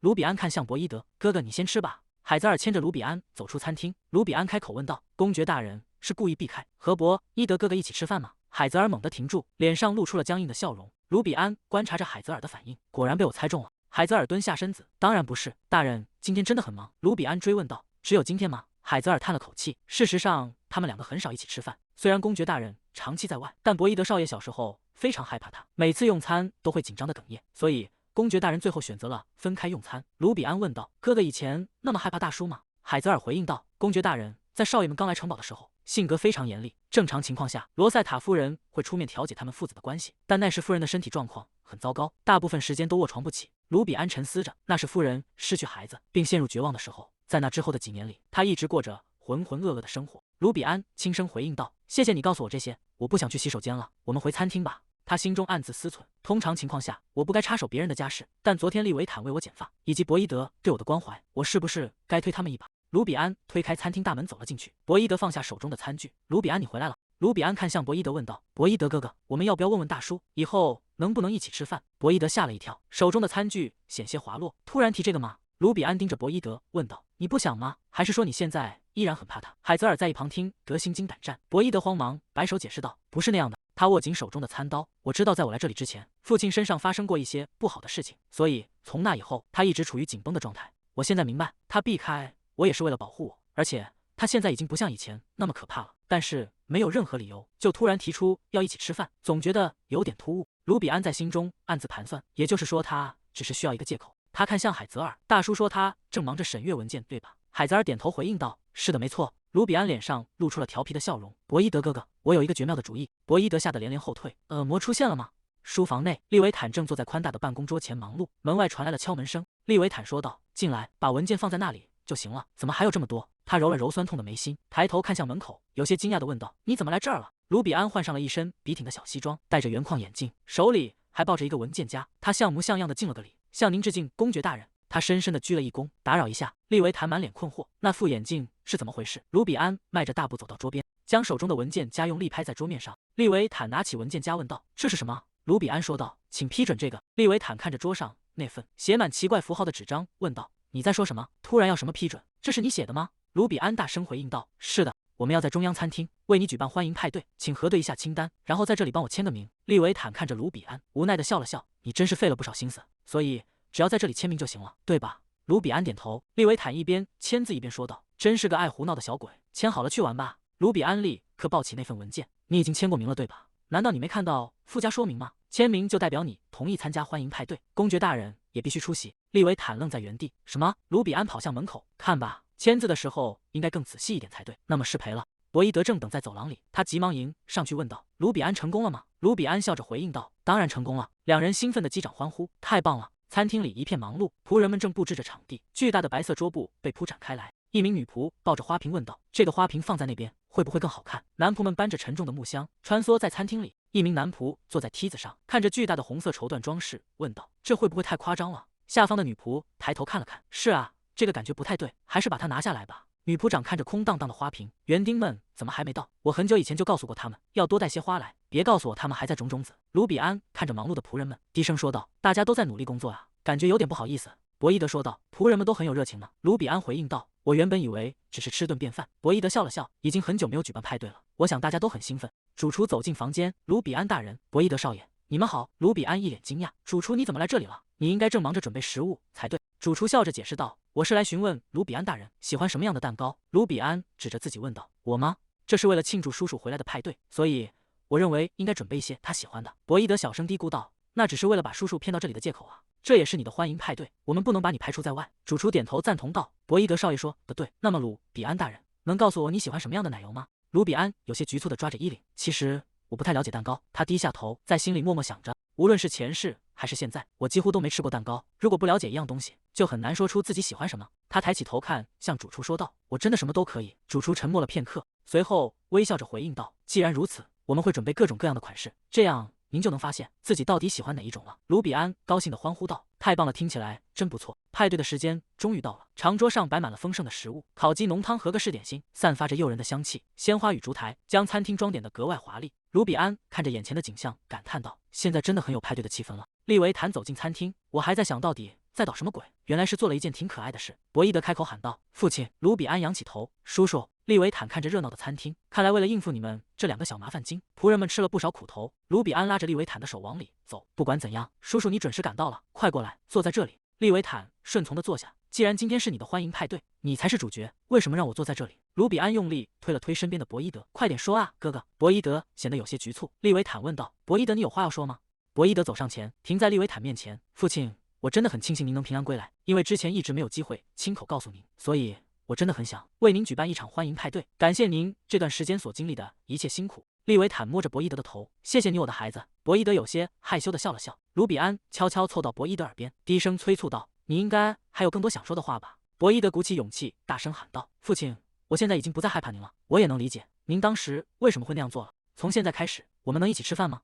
鲁比安在一旁看着：“快答应巴利维坦，战争已经结束了，你再也不能逃跑了。”利维坦扶住博伊德的肩膀：“你什么时候长这么大了？要积攒那样的勇气，一定很不容易。”“谢谢你。”博伊德有些不好意思地回应道：“嘿嘿，这没什么。其实这个派对是鲁比安的主意，你也应该表扬一下鲁比安。”鲁比安愣在原地，怎么突然提到我？利维坦站起身，说起来，我签名的那份文件确实是鲁比安的欢迎派对。既然如此，博伊德立刻回应道：“是的。”利维坦指着鲁比安，抓住他，让他成为派对的主角。博伊德兴奋地喊道：“明白了！”鲁比安惊叫着逃跑：“你这个叛徒！”博伊德笑着追了上去，一把抱住鲁比安。主厨端着巨大的蛋糕走过来：“哦天哪，太危险了！蛋糕已经准备好了，请各位入座吧。”鲁比安和博伊德齐声应道：“好耶！”伴随着礼炮炸开的声音，仆人们欢呼道：“鲁比安大人，欢迎来到赛伯特公爵府！”五彩缤纷的彩带在空中飞舞。鲁比安坐在餐桌前，利维坦伸手为他戴上派对帽。博伊德在一旁笑着。鲁比安在心里默默想到：这感觉真奇怪，明明主角应该是叔叔才对，为什么我觉得自己像是在过周岁生日派对？夜晚的公爵府灯火通明，欢笑声从餐厅传向远方。鲁比安露出了笑容：“既然大家都玩得这么开心，那就这样吧。”他睁开眼睛，迷迷糊糊地问道：“我睡着了吗？”利维坦背着他走在寂静的走廊里：“是啊，你会累也是理所当然的。为了准备派对，你一直在不停地跑来跑去。谢谢你今天做的一切，无论是派对，还是你为博伊德所做的事。”鲁比安打了个哈欠：“我其实什么都没做啊。”利维坦轻笑一声：“当然了，对了，鲁比安，你知道我的卧室在哪里吧？”鲁比安趴在利维坦肩头，含糊不清地回答道：“在楼上。”利维坦叮嘱道：“如果你半夜醒来，就过来找我。”鲁比安闭着眼睛嘀咕道：“但我一旦睡着了，通常就不会再醒过来了。”利维坦回应道：“那样最好。但如果你突然开始讨厌黑暗，或者脑子里出现了可怕的想法，那时候一定要来找我好吗？”鲁比安迷迷糊糊地应了一声：“好的。”利维坦低声说道：“晚安，鲁比安。”在我的欢迎派对结束后，利维坦即便在繁忙的日程中，也会抽出时间每天至少陪我们一次，尤其是和我在一起时，他一定会安排点心时间。鲁比安看着满桌的甜点，这会不会太多了？你为什么总是麻烦厨师做这么多甜点？利维坦靠在沙发上回应道：“我没有麻烦他，是他自己兴致勃勃的要做的。你需要多吃点各种各样的东西，你太瘦小了，好吧？那我也吃一口。”鲁比安插起一块蛋糕：“你其实很喜欢甜食吧？”他将蛋糕递向利维坦：“等一下，你该不会是为了给我提供点心，才不在办公室，而在这种地方办公吧？”利维坦笑着回应道：“被你发现了。”鲁比安猛地收回蛋糕，放进自己嘴里，因为看起来太好吃了，我要没收它。利维坦笑了起来：“味道怎么样？你不是说喜欢草莓味吗？”鲁比安回应道：“很好吃。”利维坦说道：“太好了，看来主厨努力研究草莓奶油没有白费。等你吃完点心，我们一起去别馆吧。”鲁比安疑惑地问道：“为什么要往别馆去？”他插起一块水果递给利维坦，利维坦吃着东西回应道：“那个老头子最近太安静了，非常可疑，我打算去突袭他。”鲁比安心想，老头子是指巴尔罗格吗？在原著故事里，他因为生病很少露面，由于他没有真正的戏份，我完全忘记他了。既然他不是主要角色，应该不会发生什么坏事。突然门外传来一阵巨响，鲁比安吓了一跳，他看向门口，怎么了？那是什么声音？是魔兽袭击吗？利维坦冷静地回应道：“你先吃完蛋糕，他马上就到这里了。”巴尔罗格猛地推开大门，那个新来的小鬼在哪？他发出一声咆哮，挥动厚实的手掌，瞬间将面前的障碍物击碎。卢比安一脸惊恐，他不是因为身体不舒服才一个人待着吗？他背上的那个东西是武器吗？利维坦看着被破坏的门，这是怎么回事？你为什么又把门砸坏了？孩子刚才吃点心的时候都被你吓到了。巴尔罗格大声吼道：“少废话，立刻把那个新来的小鬼带到我面前来！”利维坦回应道：“他不就在你面前吗？”巴尔罗格弯下腰，卢比安躲在利维坦身后观察着，他小声打招呼：“你好。”巴尔罗格眯起眼睛盯着他。他对着利维坦喊道：“这是什么鼻屎？”卢比安小声回应道：“我不是鼻屎。”巴尔罗格继续吼道：“那就是会说话的鼻屎。”卢比安低声说道：“我的名字不是鼻屎，是卢比安。”巴尔罗格攥紧了巨大的拳头。卢比安心想，他该不会像砸门一样把我砸扁吧？巴尔罗格伸手抓向背后的武器：“你给我过来！”巨大的斧子重重地插在地板上。他低头审视着卢比安的身高，勉强超过低级魔兽的水平。卢比安疑惑：他在检查身高吗？难道他是用魔兽的标准来衡量小孩的身高？巴尔罗格挥动手臂大喊：“不合格！把这个鼻屎送回去！”利维坦说道：“父亲够了！”巴尔罗格继续吼道：“我不是让你带些像样的骑士回来吗？你居然给我带个小鬼回来！我知道你办事敷衍，但这也太过分了！你打算把剑交给这种鼻屎大的小鬼吗？别跟我争了，现在就把他送回首都去！讨伐魔兽的行动马上就要开始了。”利维坦皱起眉头：“您小声点，这太突然了。”卢比安躲在利维坦身后观察着：“我真的要被这样赶出去了吗？”他的眼中含着泪水。其他的哥哥们都顺利被接纳了，我以为我也会一样。巴尔罗格发出一声闷哼，就算你那样盯着我看也没用。他把起地上的斧子太软弱了，感觉只要撞到什么东西就会被压扁。利维坦叹了口气：“卢比安的去留不是由父亲您来决定的，而且把他当成士兵对待更是不可理喻。”巴尔罗格吼道：“我什么时候把这鼻屎当成士兵了？我是在责怪你没能带回一个像样的人才。除非是那种渴望战斗的人，否则没人会愿意来北方的。”话虽如此，但带回一个像洋娃娃一样的小鬼也太过分了。卢比安大声喊道：“不要吵架！”巴尔罗格和利维坦都停了下来，看向站在中间的卢比安。卢比安说道：“我不喜欢你们因为我而吵架，也请不要把我赶走，我已经无处可去了。”巴尔罗格轻哼一声：“你这小鬼！”卢比安大声反驳道：“长得小只是意味着我会吃很多，然后长得很大，不管撞到什么我都不会被压扁的。”利维坦看着卢比安，低声唤道：“卢比安！”卢比安抽泣着：“我并没有那么弱，所以请不要把我赶走。如果你看到我的表现，一定会大吃一惊的。”利维坦伸手将卢比安抱了起来。他看向巴尔罗格，责备道：“你为什么要无缘无故吓唬孩子，让他说出这种话？真是烦人！”卢比安，你先去休息吧，顺便喝点热巧克力。巴尔罗格指着利维坦怒吼：“臭小子，这就是你跟亲生父亲说话的态度吗？”卢比安沉思着，不能就这样离开，照这样下去，我真的会被赶走的。在这种情况下，我该怎么办？巴尔罗格双手抱胸，面色阴沉地站在原地。卢比安突然大喊道：“不要！”利维坦停下脚步，有些惊讶。卢比安紧紧搂住利维坦的脖子，不管那个老爷爷说什么，我都要留在这里，我一定要住在这里，因为我不想和叔叔分开。巴尔罗格一脸震惊地张大了嘴巴。卢比安的哭喊声在宏伟的城堡大厅里回荡。叔叔！利维坦忍不住笑出声来，他捂着脸，笑得全身发颤。巴尔罗格看着这一幕，低声说道：“儿子，有个鼻屎粘在你身上了，而且还是个非常狡猾的鼻屎。”利维坦蹲下身子，依然止不住笑意。卢比安一脸茫然，为什么要笑？赛伯特庄园的面试间里，卢比安坐在椅子上，对面是前任公爵巴尔罗格。巴尔罗格双手交叠抵住下巴：“你就那么想留在赛伯特庄园吗？”卢比安举起拳头，大声回应道：“是的，我想留下来。”巴尔罗格猛地拍向桌面：“那就展示你的能力给我看，无论是体力还是战斗技巧。”卢比安回应道：“我的能力吗？我的强项是心理素质。”巴尔罗格说道：“那个也很重要。”他指着桌子，大声说道：“那现在就开始，先把你的点心吃完。”他坐在宽大的沙发里：“我可不是那种不讲理的老头子，把你刚才在吃的那个吃完，全部吃光。”卢比安瘫倒在沙发上，巴尔罗格指着桌上的蛋糕喊道：“然后我会测试你，再把你踢出去。”卢比安挥动着手臂，结果最后还是要踢我走吗？巴尔罗格猛地跺脚，整张茶几瞬间崩碎，木片与餐具散落一地。卢比安看着摔碎在地的蛋糕，我才吃了一口，这难道就是赛伯特家族的意志力测试吗？测试我是否还会对过去的事物恋恋不舍。巴尔罗格猛地转身，指着门外大声命令道：“立刻把城堡里所有的蛋糕都拿过来！”一旁的侍从躬身回应：“是的。”卢比安松了一口气，原来不是测试。利维坦端着一盘新的草莓蛋糕走近，卢比安，在新的蛋糕送来之前，先吃这个吧。我刚收到报告，北边的哨所发现了野兽的踪迹，所以我现在必须过去查看一下。他凑到卢比安耳边，低声说道：“抱歉把你一个人留在这里，给你个建议，面对那个固执的老头子，你要像刚才缠着我一样，死死缠住他。”他挥了挥手，转身离开。那我走了。卢比安一边往嘴里塞着蛋糕，一边在心里呐喊：“这算什么建议啊？把我一个人留在这个怪人身边，我该怎么办啊？”巴尔罗格俯视着卢比安，很害怕吧？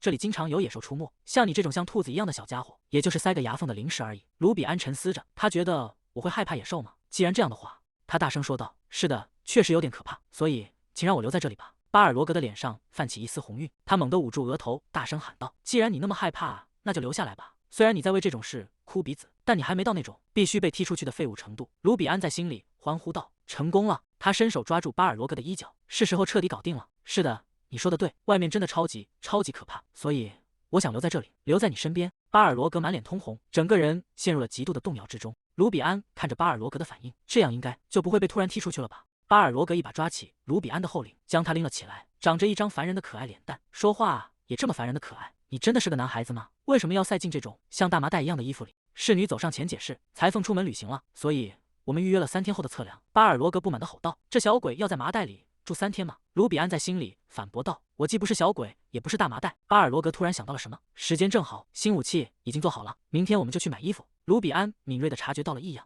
你是打算去买衣服的时候，顺便把我丢掉吧？你就那么想把我踢出去吗？耳边传来了呼唤声：“卢比安，你在那里吗？”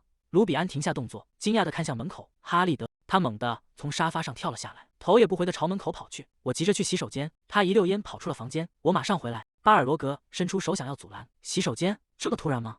他越想越觉得不对劲，脸上的表情变得扭曲起来。难道是？一旁的侍女看着门口，他不是去洗手间，是回房间了。巴尔罗格问道：“难道他不知道洗手间在哪吗？”海泽尔回应道：“他看起来更像是气冲冲地跑掉了，毕竟他刚才那样哀求您，可您却一直要把他赶走。”巴尔罗格一时语塞。在北方，孩子们从小就作为骑士团的侍从开始磨练，那些连父母都不想要的弱者，在这里同样没有立足之地。他们通过严酷的训练，成长为守护北方的坚定骑士。巴尔罗格原本以为利维坦带回一个孩子也是出于这个目的，可谁能想到他带回来的竟然是这样一个软绵绵的小家伙，就像一只在篮子里哈气却毫无威胁的小猫。巴尔罗格是的，所以我们得在糟糕的回忆形成之前送他回去。侍女在一旁小声嘀咕道：“那个试图赶走他的可怕爷爷才是最糟糕的回忆吧？”巴尔罗格如遭雷击，什么？我吓到那孩子了吗？他强撑着面子说道：“这样更好。那孩子从一开始就不适合北方。”侍女微笑着问道：“但他很可爱，对吧？”巴尔罗格大声吼道：“是很可爱，可爱到我刚才差点忍不住咬他一口。”侍女说道：“阁下可能还没意识到，卢比安不仅可爱，而且非常勇敢。”巴尔罗格猛地一震：“可爱这一点我承认，但那个小不点哪里勇敢了？”侍女平静地回应道：“他刚才可是毫不畏惧地站在您面前啊！”巴尔罗格愣住了，有道理。博伊德和利亚姆直到最近见到我还会躲开。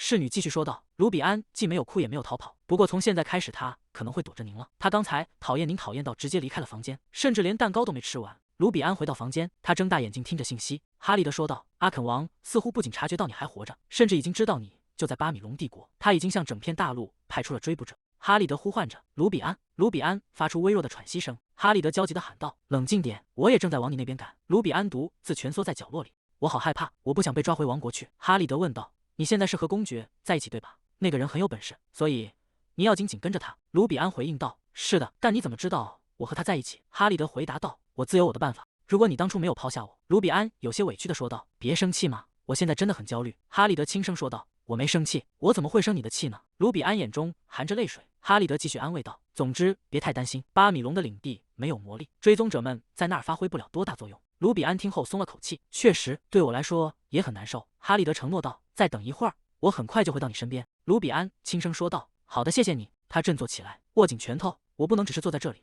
我得去准备。第一项是查明利维坦去世的原因，最有可能的推论是魔兽，在北方那是唯一能成为他敌人的存在。原著故事本来就没有多少合理性。第二项，利维坦去世的时间点，在小说中，博伊德原本会和利维坦和解，那时候利维坦应该还能在安全度过1年。虽然这些都只是推测，先做自己力所能及的事。”卢比安伸出双手按向地面，复杂的魔法阵在掌心下交织扩散，光芒瞬间笼罩了整个房间。他的意识坠入了一片名为维兹里亚的深海，那是无数魔法公式交织而成的领域。这片海被称作世界的智慧真理与秩序，有时也被称为维兹里亚的恩赐。他向卢比安展示了这世上存在的所有魔法阵。正是多亏了这份恩赐，即便天生魔力微弱，卢比安依然能以魔法师的身份活下去。维兹里亚的声音在虚空中回荡：“你需要帮助吗，卢比安？”卢比安回应道：“是的，维兹里亚。”维兹里亚引导着他：“你所需要的事就是这个。”卢比安伸出手，指尖触碰那道纯净的光芒。有了这个，我就能保护叔叔了。卢比安猛地推开大门，喊道：“博伊德哥哥！”博伊德正坐在椅子上写字，被突如其来的声音吓了一跳。“你吓死我了！”他慌忙合上手中的书。“怎么了？”卢比安走进房间。“我是来问问你，这里有没有地图的？你是在写日记吗？干嘛这么吃惊？我又没打算偷看。不过，你是不是在里面写我了？我就确认一下那个。”博伊德紧紧抱着书。“没有。”卢比安说道。“就让我看看你写我的部分嘛。”博伊德拼命躲闪着。“都说了没有了。”卢比安趴在桌子上。“总之，你这里有地图吗？”“我迷路了。”博伊德走向书架。“应该有，我去拿。对了，你白天见过祖父了吧？”“还好吧。”卢比安闷声回应道。“他真是个不寻常的人。”博伊德笑了笑。“你应该已经知道了，但是要小心。祖父曾经说过要训练我和利亚姆哥哥，结果半夜把我们拽到了北方的深山里。”卢比安听得瑟瑟发抖。博伊德继续叮嘱道：“如果明天感觉有什么不对劲，立刻就跑。”卢比安发出一声哀鸣：“哇呀！”夜幕降临，月亮挂在塔楼上方。卢比安戴着睡帽坐在床上，利维坦推门走进房间：“怎么了？为什么还没睡？”卢比安问道：“叔叔，你又在这里工作吗？”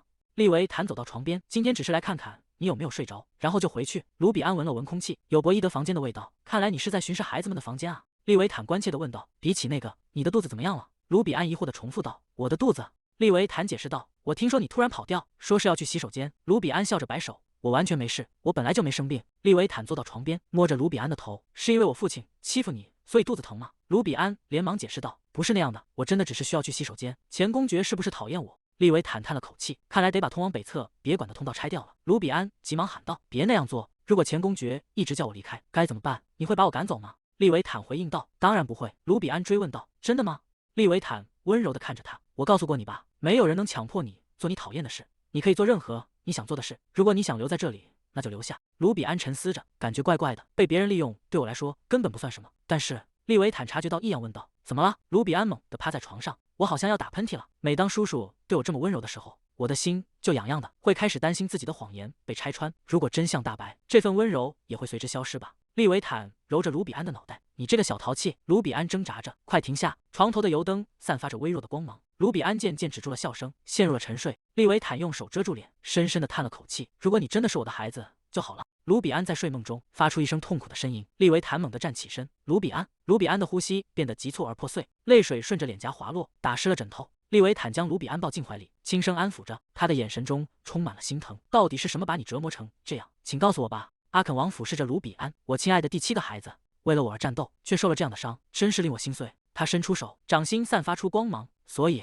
他将卢比安提了起来。“当你抓住黑魔法师时，一定要小心，要把他们活着带回来。这就是我们发动这场战争的原因。”他露出微笑，眼神变得冰冷，绝对不能让他们落入那些大陆混蛋的手里，尤其是赛博特公爵。卢比安低着头，发丝遮住了眼睛：“我违背了您的命令。”他抬起头，脸上带着微笑：“但正因为如此，我击败了我的父亲。”阿肯王惊叫道：“你在干什么？”卢比安一脚踢向阿肯王的腹部，阿肯王愤怒地吼道：“卢比安！”卢比安猛地从床上坐起，睡了个好觉。他看向一旁鼓起的被子，这是什么？他看着从被子里钻出来的利维坦：“利维坦哥哥，你怎么在这里？”利维坦回应道：“来玩牌。”卢比安一脸疑惑：“你大清早跑过来就是为了玩牌吗？”博伊德坐起身：“是啊，但我现在不玩就要走了。”他走下床，一边揉着眼睛一边自言自语：“我黎明时就该直接去洗手间的，为什么要特意跑下来？”卢比安看着博伊德离开的背影，他真的就这样走了。他转过头看向坐在沙发上的利维坦：“您也是这么早就来玩牌吗？”利维坦回答道：“我喜欢这沙发。”卢比安追问道：“喜欢到要在这里过夜吗？”利维坦打了个哈欠：“是啊，他让我觉得很困。先不说这个，如果你今天见到任何奇怪的事情，就当没看见吧。”卢比安一脸困惑。阳光洒在宏伟的城堡上，鸟鸣声清脆。卢比安走在宽阔的大厅里，管家跟在他的身后。卢比安喊道：“管家！”管家微微躬身回应道：“是的。”卢比安看着不远处正抱着雕像的前任公爵：“我应该假装没看见前任公爵吗？”管家解释道：“前任公爵大人正在反省自己的行为，因为他昨天对您表现得很刻薄。我听说您甚至离开了房间。”前任公爵躲在雕像后面，满脸冷汗。卢比安惊讶地说道：“昨天我离开是因为我肚子真的很痛。”管家笑着说道：“您真是善良。”卢比安问道：“那是不是意味着前任公爵今天不跟我一起去了？”前任公爵猛地拍向石柱：“我原本很期待能一起去的。”他涨红了脸，大声吼道：“如果你觉得抱歉，那你一定很生气。”卢比安感到莫名其妙，这是什么意思？难道这也是某种测试吗？前任公爵慌乱地挥动双手，卢比安捂住嘴笑出了声：“这是我第一次见到大人慌成这样，我只是有点惊讶，并没有生气。”前任公爵低下头，失落地问道：“你真的那么讨厌我吗？”卢比安问道：“难道不是您先讨厌我的吗？”前任公爵大声反驳：“我怎么可能讨厌你这种小不点？”他猛地抱住卢比安，用胡须蹭着他的脸颊。卢比安挣扎着喊道：“您的胡子扎到我了！”他被蹭得满脸通红，小声抱怨道：“好痒啊！”前任公爵说道：“从上次的草莓发夹到现在的打扮，怎么会有人穿着像麻袋一样的衣服，还这么可爱？”他看向管家：“别告诉我，那家伙把东房的钥匙给你了。”管家微微躬身回应道：“是的，没错。”前任公爵垂下眼帘：“我明白了。”他看向卢比安：“如果你准备好了，我们就出发嘛。”小不点，你不能坐没有顶棚的车，对吧？卢比安大声回应道：“好耶！”当我想到要访问北领地大公的领土时，我原以为会看到强大的力量，还有令人畏惧的威慑力，那种肃杀的氛围。一个拿着木剑的孩子跑过来说道：“大人，我练习了剑术。”旁边的妇女笑着看向这一幕：“前任公爵，好久不见了。”肉铺老板端着肉走出来：“我们准备了一些好肉，请带一些走吧。您已经很久没来视察了。”前任公爵怀里抱着大堆蔬菜，无奈地喊道：“已经够多了。”卢比安跟在后面看着这一幕，这完全是一位深受爱戴的爷爷啊！前任公爵转头对随从吩咐道：“把收到的东西都搬到马车上，妥善存放在别馆里。”随从抱着满怀的食物，是的，明白了。又有人围上来喊道：“大人，请也收下我的吧。”前任公爵突然伸手抓住卢比安，他一边跑一边喊道：“这样不行，趁现在还能走，快跑吧！”卢比安露出微笑，仔细想想，大家似乎真的很爱戴公爵一家。街道旁挂着精致的招牌，上面写着伊芙琳精品店。店员有些为难地说道：“伊芙琳夫人还要过几天才能回来，这该怎么办呢？”前任公爵说道：“那就先试试适合他尺寸的成衣吧。”店员点头回应道：“明白了。”2名店员拿着量尺和布料走进卢比安。“可爱的小姐，你喜欢什么样的衣服？”卢比安睁大眼睛反驳道：“我是男孩子。”店员惊讶地捂住嘴：“天哪，非常抱歉，我完全把你当成小姑娘了。”前任公爵伸出手揉搓着卢比安的头：“那是因为你太小了，小鼻涕虫，你需要多吃点长得又大又壮才行。”卢比安挣扎着喊道：“别再取笑我了。”他看着店员，刚才吓了一跳，还以为被识破了。店员托着腮，自言自语道：“真奇怪呀，明明说是一位小少爷，为什么他穿上裙子会这么合适呢？”卢比安挥舞着小旗子，提着行李箱，大声宣布：“欢迎参加卢比安的赛博特领地之旅。”大家都知道赛博特领地到处都是魔兽吧？正因如此，这里发展出了2项当地特产。首先是第一项武器工业，由于这片土地出产享誉全大陆的高品质矿石，优秀的工匠们自然而然地聚集到了这里。加上战争席卷了整个大陆，武器生意意外地兴隆起来。至于第2项特产，我稍后再告诉你们。现在制造这些武器的地方就在这里。铁匠铺内炉火升腾，工匠们正忙碌地锻造着兵器。巴尔罗格介绍道：“这位是马迪克斯，这家铁匠铺的主人。”马迪克斯停下手里的活，他打量着卢比安：“您是老来的子了吗？”卢比安看着马迪克斯庞大的体型，他好大，简直和前任公爵一样大，比起铁匠他看起来更像个骑士。巴尔罗格大声呵斥道：“老来的子个头，别在那胡言乱语！还有你在孩子面前抽什么烟？快给我掐了！”马迪克斯赶紧熄灭烟斗：“抱歉了。”他举起铁锤，作为赔罪，我让他试试打铁怎么样？卢比安指着自己：“我吗？”马迪克斯说道：“如果你想从第一步开始尝试，比如浇筑铁水，或者从这里分拣废铁开始也可以。”巴尔罗格愤怒地打断：“你到底想让孩子干什么？”马迪克斯疑惑地问道：“这个年纪的孩子，不觉得这些才是最有趣的吗？”巴尔罗格大喊：“别废话了，快把剑交出来！总之，那家伙比我想象的还要脱线，看来得花点时间了。铁匠铺对小孩子来说太危险了，该怎么办呢？”卢比安举起手回应道：“那我就去外面到处转转吧。”巴尔罗格有些担心地问道：“你一个人没问题吗？”卢比安自信地回答道：“当然没问题。”他转身跑向门口，巴尔罗格在身后大声叮嘱道：“外面应该有骑士，再记得待在他们身边。还有，绝对不能因为别人给你草莓牛奶就跟人家走。”卢比安喊道：“知道了，我走了。”巴尔罗格收回目光，看向马迪克斯手中的剑柄：“你为什么用这种材料做剑柄，而不是用埃皮龙？”马迪克斯回应道：“在你开口之前，先仔细看看，这次使用的材料是……”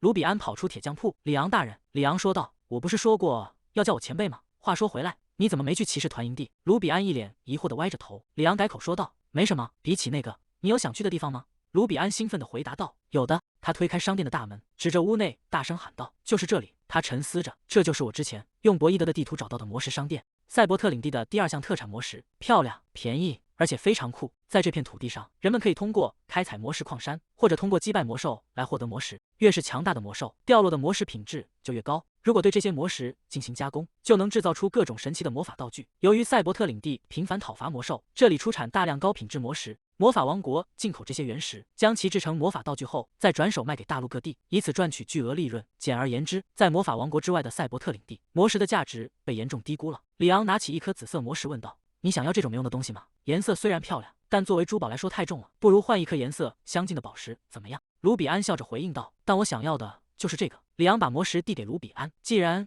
你这么说，那就拿去吧。”卢比安接过魔石，魔法王国将魔石的使用方法视为严守的秘密，所以在这里它们仅仅被当作装饰品。这种淡紫色的其实是结界石，而我是王国中唯一一个知道如何使用它们的人。魔法王国之所以安全，是因为被一种早已被世人遗忘的古代魔法道具结界保护着。那道结界让王国维持着千年不落要塞的美誉，抵御了一切入侵。卢比安露出得意的笑容，而我知道制造那种道具的古代魔法阵。现在我要买下一大堆魔石，制造出魔法道具，然后让整个凯洛克斯都覆盖在防御魔法之下。里昂站在一旁看着狂笑的卢比安，感到莫名其妙。卢比安的笑声戛然而止，他突然意识到一个严重的问题：但是我该怎么办？我没有钱。站在一旁的巴尔罗格听到这话，整个人如遭雷击般僵在原地。卢比安惊讶地看着巴尔罗格：“前任公爵，您什么时候来的？”巴尔罗格瞪大眼睛大喊：“我们的小鼻涕虫居然没有钱！”里昂一脸严肃地问道：“卢比安，公爵大人难道没有给你零花钱吗？”巴尔罗格拿出钱袋：“快告诉我你刚才想要什么，竟然让你难过的耳朵都垂下来了。”里昂也跟着催促道：“没错，快告诉我们。”商店的大门被推开，利维坦走进店内，看着眼前的混乱说道：“吵吵闹闹的在干什么？你们的声音在外面都听得清清楚楚，真是丢脸。”巴尔罗格指着他大喊道：“你这小子来得正好！你居然没给这孩子足够的零花钱，让他因为买不起想要的东西，在这里跺脚。”利维坦愣了一下，卢比安急忙摆手解释道：“不是的，我没有跺脚。”利维坦走到鲁比安面前，蹲下身子，温柔地唤道：“卢比安，是有什么想要的东西吗？”卢比安看着他，有些迟疑地回答道：“确实有，但也不是现在非要不可。”利维坦微笑着追问道：“所以你想要的是什么？”卢比安指着柜台，结结巴巴地说道：“从这里到那边的全部。”他捂着发烫的脸颊，要求太过分了，对吧？那只要5个就好。利维坦抬起手，平静地唤道：“里昂，去叫店主过来，我要买下这家店。”巴尔罗格说道：“我可没有买便宜货的习惯，告诉他尽管开个高价。”商店门口挂上了卢比安魔石店的新招牌，员工对着利维坦说道：“我会先派人把紫色的魔石全部送到城堡去。”利维坦叮嘱道：“我会亲自检查那些石头，确保里面没有混入任何瘴气，然后再用印有草莓图案的包装纸包好。”卢比安手里拿着店铺的房契，整个人还处于恍惚状态。巴尔罗格清了清嗓子，低头看向卢比安问道：“这就是你全部的愿望了吗？你的梦想也太小了。”卢比安尴尬地笑着。巴尔罗格继续问道：“如果你还有其他想去的地方？”话音未落，街道尽头突然传来一阵急促的马蹄声，一匹受惊的骏马嘶鸣着冲向两人。巴尔罗格大喊一声：“小心！”他伸手将卢比安揽入怀中，侧身避开了疾驰而过的金马。卢比安惊叹道：“前任公爵大人，刚才真是太帅了！”巴尔罗格的身体突然失去平衡，整个人重重地跌坐在地上。马夫低头道歉：“非常抱歉，马被蜜蜂蛰了，所以突然发疯了。”利维坦说道：“你应该更小心一点，刚才差点就酿成大祸了。”他蹲下身，看着身边的卢比安：“刚才吓坏了吗？”卢比安摇了摇头：“前任公爵救了我，所以我没事。”他直接回去了。“你觉得他是不是很生气？”利维坦安慰道：“他没有生你的气，所以别担心。”卢比安低下头，小声嘀咕着：“可是他在回来的路上，一眼都没有看我。”走在前面的前任公爵背对着众人，愤怒地低吼道：“这该死的身体！”回到宅邸后，海泽尔看着满屋子的购物袋，感叹道：“真是一次愉快的购物之旅。”卢比安精疲力竭地趴在床上。海泽尔问道：“买到你需要的所有东西了吗？”卢比安抬起头：“你可以看看。”海泽尔打开一个箱子，让我看看，有一堆魔力石。他看着箱子里的植物，还有这个是……卢比安跑向海泽尔解释道：“是草药，这里有很多草药，即使在冬天也能生长。大叔说，等天气变暖了，我就可以把它们种在花园里。”海泽尔笑着回应道：“希望天气快点暖和起来。”卢比安突然有些不安地问道：“但我今天是不是花了大叔太多的钱？”海泽尔摆了摆手，安慰道：“绝对没有那回事。”他看着堆积如山的礼盒：“你真的只买了这些衣服吗？等伊芙琳夫人回来，我得马上再订购一些。”卢比安无奈地说道：“你听起来和大叔一模一样。”他像是突然想起了什么。“对了，海泽尔，你能帮我剪1块布吗？大概这么长。”海泽尔接过布料：“当然可以。”他握紧手中的短刀，眼神变得锐利起来：“我对手工活很有信心。”卢比安看着海泽尔，好可怕！前任公爵躺在床上，这具没用的身体竟然连那个小不点都保护不了。管家站在床边问道：“需要我再准备一些止痛药吗？”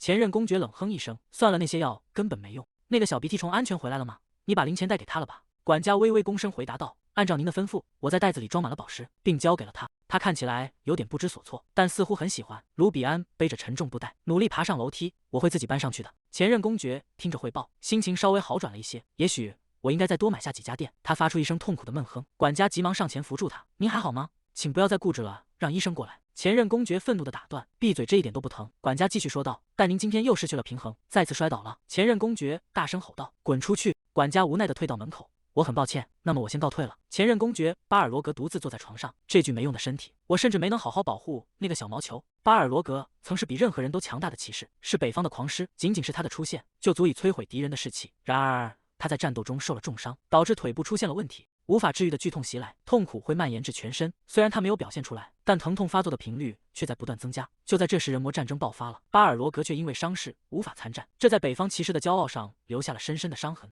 从那以后，他把自己孤立起来，表现得比以前更加粗暴。管家走在走廊里，该如怎么办呢？卢比安抱着一个包裹问道：“我能见见前任公爵吗？”巴尔罗格躺在床上，听到了房门被推开的声音，他闭着眼睛沉思着。我记得我告诉过他滚出去。他不悦地睁开眼，现在他甚至还……卢比安把手指放在唇边，必须保持安静，不然会把他吵醒的。巴尔罗格听着动静，感到有些困惑。管家笑着说道：“就算你现在把他抬走，他可能也不会醒过来。”卢比安从包裹里拿出药瓶和卷好的布料，管家好奇地问道：“卢比安大人，那是什么？”卢比安爬上床：“这是涂了药膏的布，敷上去会感觉很凉爽舒服。这是我用今天买的草药做的，虽然我不确定效果如何。”管家说道：“您的父母曾是治愈师对吧？”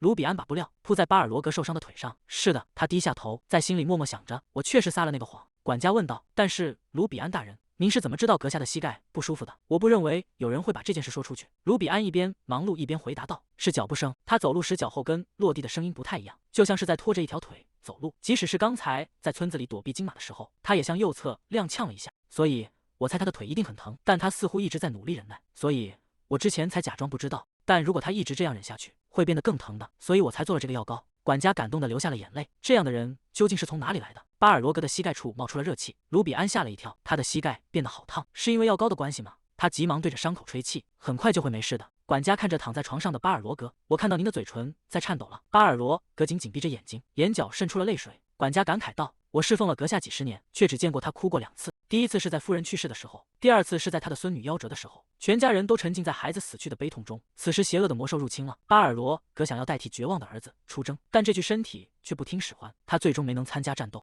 卢比安看着巴尔罗格粗壮的腿，即使我把它做得很大，也还是不够覆盖全部。总有一天，我也能长得这么高大吗？如果能长得那么大，我就会变得更强了。管家看着卢比安，微笑着说道：“卢比安大人，现在的您就已经足够好了。为了能让阁下好好休息，我们走吧，我会送您回房间的。”卢比安乖巧地回应道：“好的。”管家一脸欣慰，真高兴。这第3次的泪水并不是因为悲伤。2人离开后，房间里恢复了安静。巴尔罗格躺在床上，身体微微颤抖。海鸟掠过海面，飞向那座被群山环绕的白色城市。宏伟的殿堂内，教皇坐在高位上，掩面叹息：“啊，我的第7个孩子。”他双手捂住脸，声音中带着悲痛：“我的孩子又一次离开了我的怀抱。”教皇在王座上哭泣，发出断断续续的呜咽声。他抬起头，眼中闪过一丝冷冽的光。但幸运的是，这一次他们拥有实体，肉身总是会留下痕迹。教皇看向台阶下待命的信徒们，命令道：“派出更多追踪法师，搜遍整片大陆，不要在意年龄或性别，像捕鼠一样搜查每一个角落。”教皇看向跪在面前的信徒，说道：“无论如何，我们必须找回那个孩子。”信徒低头回应道：“遵命，我的主。”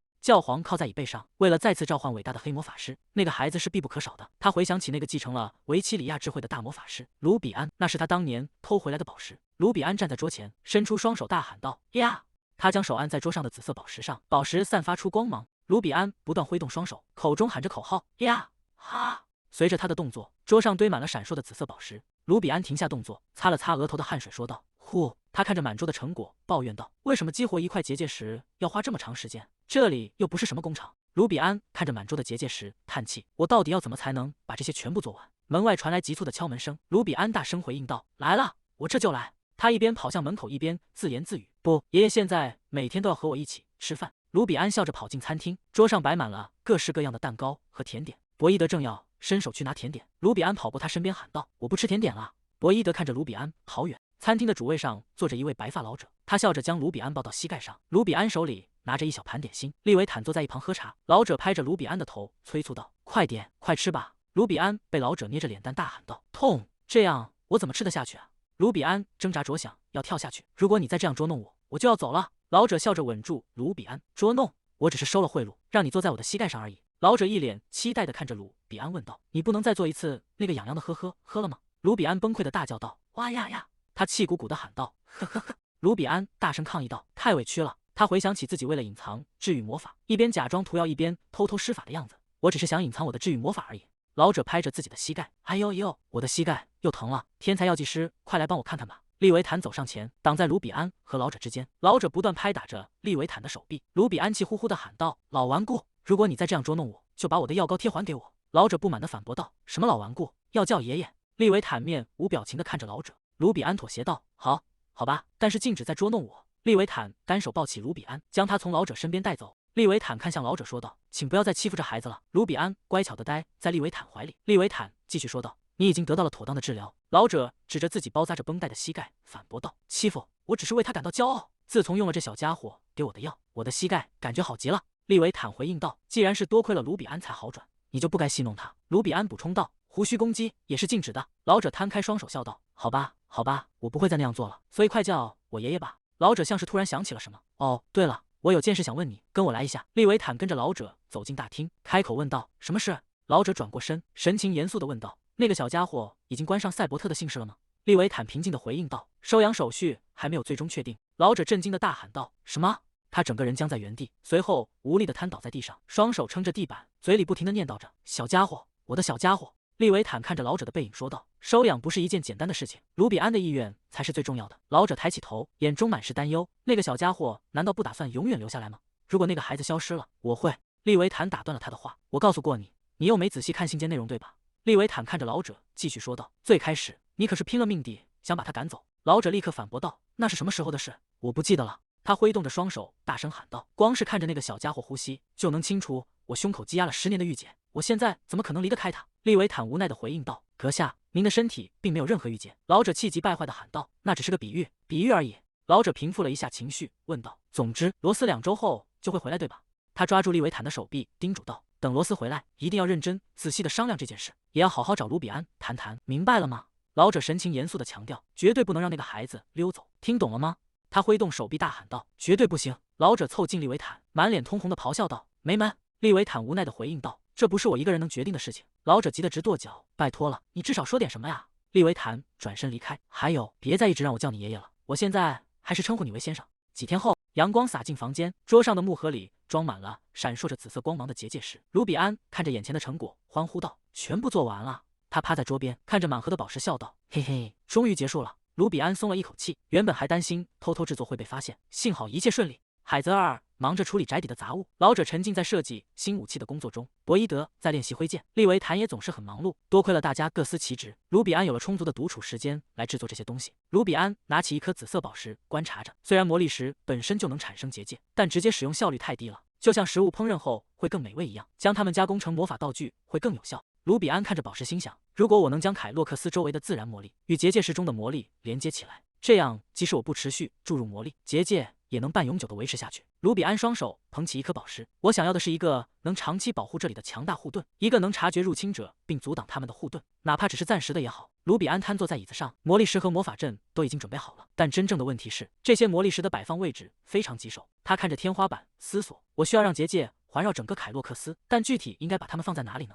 最好还是亲自去确认一下。卢比安想象着自己出现在城墙上的样子，如果我直接跑去巡逻，大喊着我要在城堡里转转，理由是秘密，城墙上的守卫们一定会觉得莫名其妙。其中一个守卫会指着他大喊：“团长，这家伙看起来很可疑，他是不是间谍？快把他抓起来！”卢比安摇了摇头，如果那样的话，他们会把我当成入侵者对待的。门外突然传来敲门声，利维坦在门外问道：“卢比安，你在里面吗？”卢比安吓得从椅子上弹了起来。大叔，利维坦推开门说道：“我进来了。”卢比安惊慌失措地捂住脸喊道：“等一下！”他内心焦急万分，我现在正在使用魔法，眼睛还是红色的，必须快点变回来才行。门锁转动的声音在房间里回荡。利维坦推开门，看着站在门后的鲁比安问道：“你在门口做什么？”他停下脚步，疑惑地打量着卢比安。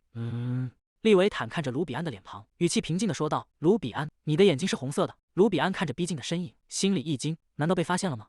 利维坦大步走上前，一把抓住了卢比安。他捧起卢比安的脸，仔细端详着：“你到底在专注看什么？”眼睛里全是血丝。卢比安干笑着回应道：“那本书太有趣了，我不小心读到了深夜。”他暗自庆幸，还好及时把书换掉了。利维坦单手拎起卢比安，即便如此，你也不该这么勉强自己，不能一直把你关在房间里。我们去散散步。卢比安疑惑地问道：“大叔，你不是很忙吗？你为什么会在这里？”利维坦拎着卢比安，侧过头反问道：“我想见你，难道还需要理由吗？”卢比安小声嘀咕道：“我不是那个意思。”利维坦将外套扔给卢比安，拿着，穿上你的大衣，要不要再给你围一条围巾？卢比安穿戴整齐，看着利维坦，真奇怪，大叔的反应怎么感觉像是在生闷气？两人来到室外，走在厚厚的积雪中，卢比安兴奋地喊道：“大叔，天气真好！”利维坦叮嘱道：“看路，小心摔倒。”你到底在看什么书？看得那么入迷？卢比安挥动着手里的树枝，各种各样的书都是从图书馆借来的。利维坦问道：“你喜欢学习吗？我应该给你找个家庭教师。”卢比安愣在原地，一脸茫然。利维坦问道：“除了学习，你还有什么想做的事吗？”卢比安思索着，他举起手中的树枝，大声说道：“我想学剑术，我想变强。北方的男人不都是这样吗？”他在心里盘算着，如果加入骑士团，就能理所当然的去室外了吧？博伊德经常跟着骑士们去巡视城墙，到时候我也能顺便侦察结界石的位置了。利维坦看着卢比安说道：“好吧，既然这是你想要的，那就这么办。”他继续叮嘱道：“如果你还需要其他的课程，尽管告诉我。”那么卢比安，从现在起你就留在这里。卢比安笑着回应道：“好的，我最喜欢学习了。”利维坦蹲下身，当务之急是先为你找一位老师。卢比安问道：“我不能和博伊德哥哥一起训练吗？”利维坦回应道：“要跟上进度，可能有点吃力。博伊德现在的水平已经达到高等小学部了。”卢比安想了想说道：“跟着骑士团的大叔们学习也可以啊。”利维坦叹了口气：“那些家伙恐怕不会轻易放过你。”他伸手按住卢比安的头：“既然你已经下定了决心，那就做好心理准备吧。”卢比安问道：“最近有人加入骑士团吗？”利维坦思索着：“博伊德是几年前最后一个加入的。”卢比安惊讶地喊道：“好几年都没有新成员了吗？”他的脑海中浮现出可怕的画面，在那个本就残酷的骑士团里，时隔多年才出现的最小成员，一定会被那些精力旺盛的骑士们当成玩具一样抛来抛去。光是想想就知道，那是一条充满苦难的道路。卢比安急忙摆手说道：“取消！”利维坦露出坏笑：“真正的男人可不能出尔反尔，加油啊！”卢比安欲哭无泪：“我死定了！”奥布朗猛地攥紧拳头，兴奋地大喊道：“你终于决定了！”另一名骑士也激动地附和道：“我们一直在等待这一刻，欢迎加入我们最小的成员。”卢比安穿着特制的骑士团制服，感受着周围热切的目光，压力好大。奥布朗看着卢比安说道：“我们会把你培养成真正的北方汉子。”卢比安紧张得满脸通红，感觉热血沸腾了。奥布朗神情严肃地说道：“这里是凭实力说话的地方，在骑士团内部不需要使用敬语。”卢比安立刻敬礼回应道：“绝不抱怨。”奥布朗看着卢比安，制服很合身，真是可爱的要命。卢比安愣了一下，什么？奥布朗收敛了神色，那么开始基础训练。首先绕着训练场跑2圈。卢比安看着宽阔的场地，惊呼道：“天哪，整整2圈吗？”奥布朗补充道：“当然是适合小孩子体型的小圈。”卢比安松了一口气：“是的，长官。”他迈着小碎步，绕着圆形的训练台跑了起来。奥布朗接着下令：“接下来是挥动木剑。”他从怀里掏出一根细小的木棍，不过真正的剑太危险了，先用这个小剑练习。卢比安大声回应道：“是的，长官。”他手里攥着那根细小的木棍，有模有样的挥动起来。奥布朗双手叉腰喊道：“骑士也需要掌握骑术。你过来给最小的成员当坐骑。”一名穿着马匹玩偶服的骑士跳了出来。卢比安骑在马背上，在训练场里慢悠悠的转圈。奥布朗在一旁严肃的监督着，其他骑士也纷纷围了上来。接下来换我来带你骑马。卢比安嘀咕着，这根本就是在玩游戏吧。夕阳西下，训练终于结束了。奥布朗看向卢比安说道：“今天辛苦了，明天我们要去城墙巡逻。”卢比安惊喜地喊道：“城墙！”他双手捧着脸，眼睛里闪烁着光芒。没想到机会来得这么快。奥布朗看着干劲十足的卢比安，这种凡事都想尝试的态度非常棒。利维坦大人一定会喜欢的。他将手放在胸前，语气激昂地说道：“作为骄傲的赛博特骑士，我们必须坚持不懈的训练，维护我们的尊严，绝不能让利维坦大人蒙羞。”卢比安听着奥布朗的豪言壮语，忍不住问道：“如果让团长蒙羞的人正是他自己呢？”奥布朗愣了一下，卢比安指着不远处，在那边，那位大人从刚才起就一直躺在地上睡觉。利维坦牵着卢比安的手，今天玩得开心吗？卢比安仰起头反驳道：“那不是玩，是训练。我绕着训练场跑了1圈，还练习了剑术。”利维坦微笑着回应：“好的。”卢比安好奇地问道：“话说回来，您为什么会在这里工作呢？在办公室里很少见到您，是在忙什么工作吗？”利维坦说道：“你不需要知道，先不说这个，你为什么这么兴奋？”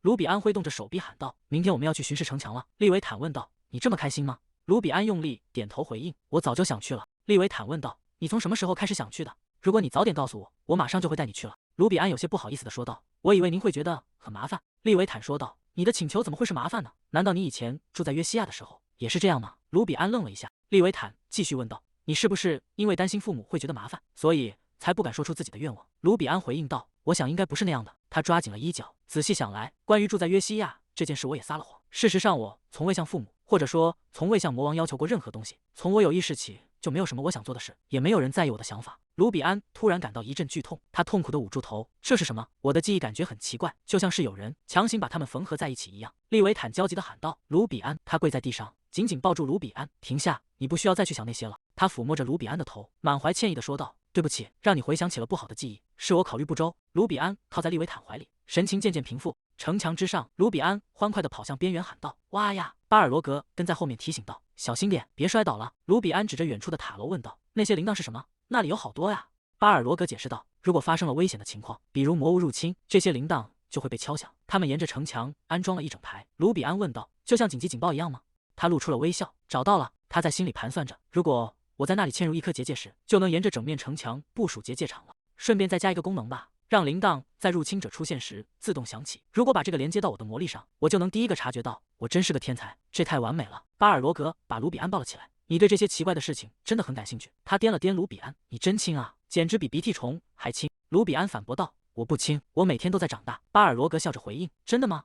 城墙上的铃铛剧烈地响了起来。一名卫兵跑来喊道：“巴尔罗格大人，有魔物突袭，出现了40只灰熊。”巴尔罗格皱起眉头，前几天刚清理过一批，本以为他们会安分一阵子。卢比安疑惑地看向巴尔罗格，巴尔罗格低头对卢比安说道：“虽然是魔物，但不过是一群杂碎，不需要害怕。”卢比安大声回应道：“是的。”巴尔罗格转头向卫兵下令：“首先部署防御骑士团，向主城的汇报情况怎么样了？”卫兵回应道：“传令兵已经出发了。”巴尔罗格说道：“这正好是个测试新箭头的机会。”卢比安在一旁看着，感到非常佩服，效率好高，太厉害了。一名骑士从城墙下方跑上来：“大人，魔物已经被全部歼灭了。”巴尔罗格有些意外，骑士继续说道：“根据报告，在魔物出现后不久，突然有人现身，将他们全部解决掉了。据说那个人影看起来像个少年，但是……”巴尔罗格愤怒地吼道：“但是什么？那里根本一个人影都没有，对吧？”骑士被吓得缩起肩膀，也许是因为烟雾太大，他们把魔物的影子看错成别的东西了。巴尔罗格质问道：“你管这叫解释吗？胡萝卜、菠菜、蓝莓，这些对视力都有好处，让那个看错的家伙给我多吃点。怎么可能把魔物的影子看成是一个人？”骑士连声应道：“是的，明白了。”卢比安在一旁看着，忍不住笑了起来。为什么我刚才会下意识觉得那是哈利德呢？突然，一只松鼠顺着卢比安的衣服爬了上来。卢比安愣了一下，是一只松鼠，它的家是在刚才的混乱中塌了吗？好可爱啊！骑士继续汇报道，经过检查，所有魔物都是被火炮击杀的，但奇怪的是，没有人承认开过火。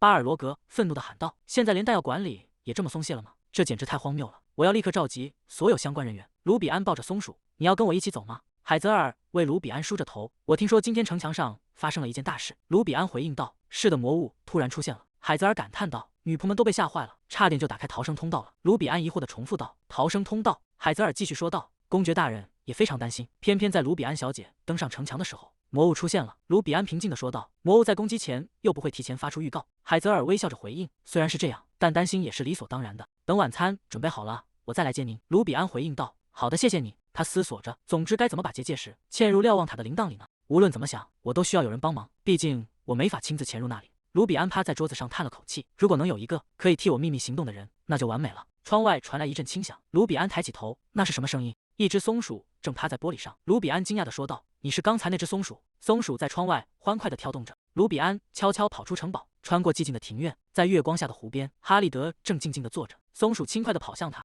卢比安开口说道：“果然如此，城墙上的骚动是你做的吧？”哈利德转过身，猫头鹰落在他的手臂上，两只巨狼温顺地守候在身侧。松鼠亲昵地趴在他的肩头，他微笑着说道：“您好，主人。”哈利德和我是在战场上相遇的，那时候的我并不知道自己身处小说世界，更不知道这里可能潜伏着高阶魔兽。我不该如此轻率地伸出援手，但我无法对那个被独自困在深洞里的孩子视而不见。卢比安低着头问道：“你为什么在这里？”哈利德看着他：“我不知道。”卢比安继续问道：“这里这么冷，难道你不想出去吗？”哈利德无奈地说道：“不是我想走就能走的。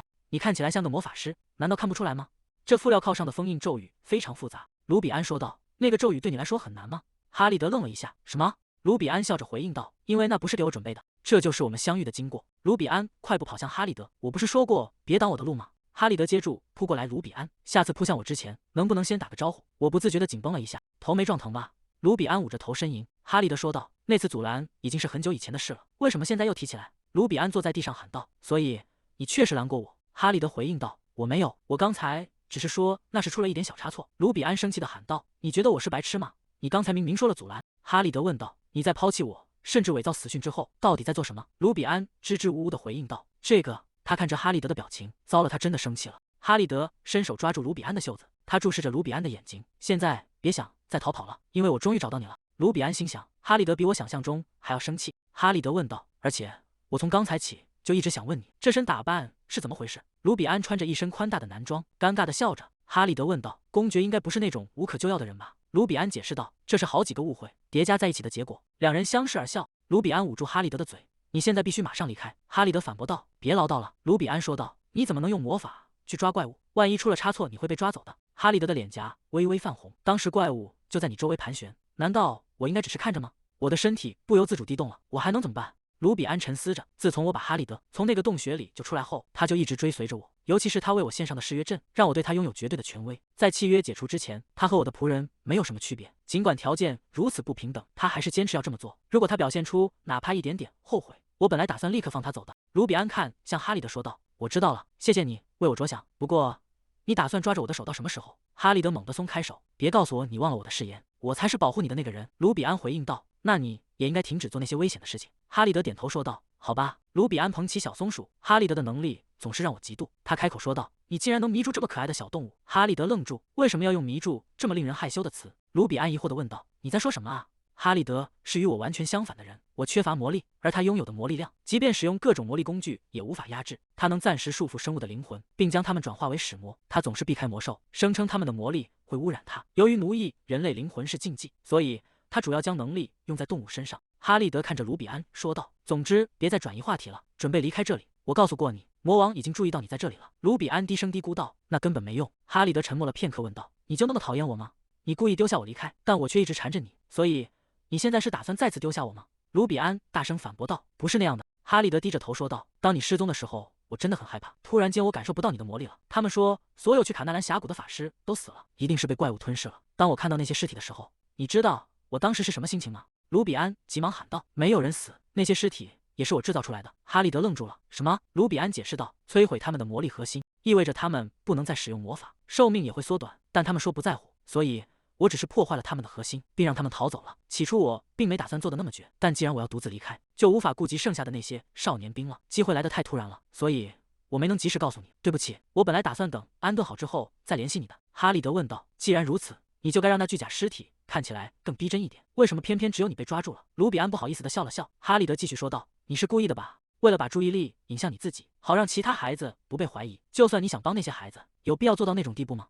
卢比安只是笑着，嘿嘿。哈利德低声自言自语道：“我也得想个办法才行。”卢比安疑惑地问道：“对了，哈利德，你是怎么找到我的？按理说，在这种环境下追踪魔力是不可能的。”哈利德回应道：“我让我的使魔们突破极限，搜遍了整个大陆。”卢比安感叹道：“你的魔力量大得惊人。不过像你这样的孩子，当初到底是怎么被困在那个洞穴里的？”哈利德说道：“我告诉过你，我不记得了，大概是在工作的时候被人从背后捅了刀子吧。”卢比安若有所思地说道：“你说过你在被困住之前是个雇佣兵来着。既然你是孤儿，没有姓氏，而且你说过哈利德这个名字也是为了任务随便取的。”哈利德回应道：“反正原因并不重要，因为我一定会找到那些把我关起来的混蛋，然后亲手复仇。”卢比安挥动拳头鼓励道：“我会为你加油的。”他不禁感叹，有时候我觉得哈利德真的很胆大，大概是因为他就是这部小说第2部的男主角吧。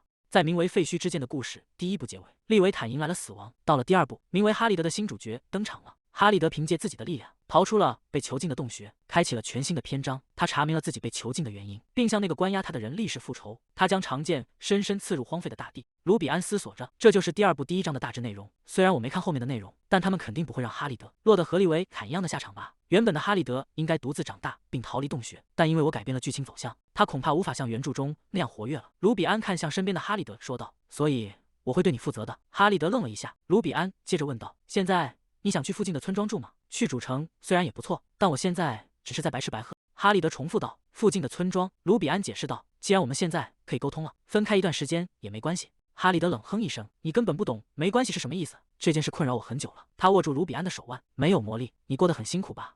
卢比安惊叫一声。哈利德看着卢比安那副可爱的表情是怎么回事？卢比安感叹：“终于有人能理解这种痛苦了。”哈利德问道：“你刚才说什么？”卢比安回应道：“我之前过得超级辛苦。虽然这里好多了，但主城那边简直不是开玩笑的。”哈利德垂下眼帘，巴米龙主城对我来说也有些吃力，分你一点。他将魔力传导给卢比安。卢比安开心地说道：“契约真是太棒了，竟然还能共享魔力。”哈利德疑惑地问道：“所以你为什么要丢下你的充电宝跑掉？”卢比安疑惑地问道：“你还记得那个？”哈利德微笑着说道：“只要是你说的，我每一句都记得。”卢比安开心地回应道：“真的吗？总之，好久没有这种魔力充盈的感觉了。”他依偎在哈利德怀里：“哈利德，你最棒了！”卢比安猛地从床上跳起来，冲向大门喊道：“哈利德，你最差劲了！你这个坏家伙！才过了1天，你竟然又把我屏蔽了！”利维坦端着杯子走过来：“吃早餐了，你的表情真精彩。昨晚没睡好吗？”卢比低着头：“早上好，大叔，我睡得很好，和往常一样。”利维坦看着被封锁的门口：“你打算一直这样挡着门吗？”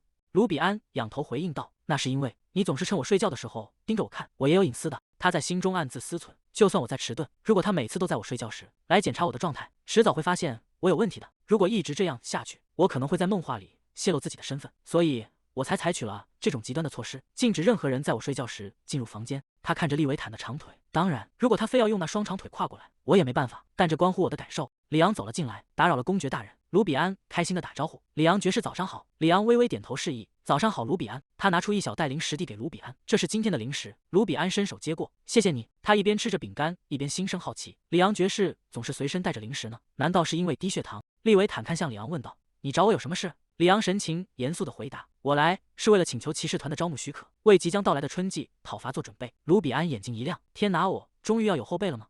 里昂递过一杯粉红色的饮品：“不管怎样，年纪比你小的孩子是不会加入的，把这个也喝了。”卢比安伸手接过：“谢谢你，里昂爵士。”他捧着杯子大口喝着，心里却在犯嘀咕：他难道真的有个魔法口袋吗？这些东西到底是从哪变出来的？利维坦单手抱着卢比安，吃完早饭再吃零食。卢比安乖巧地回应道：“好的。”他突然想起什么：“对了，大叔，我吃完饭并完成训练后，可以去店里玩吗？”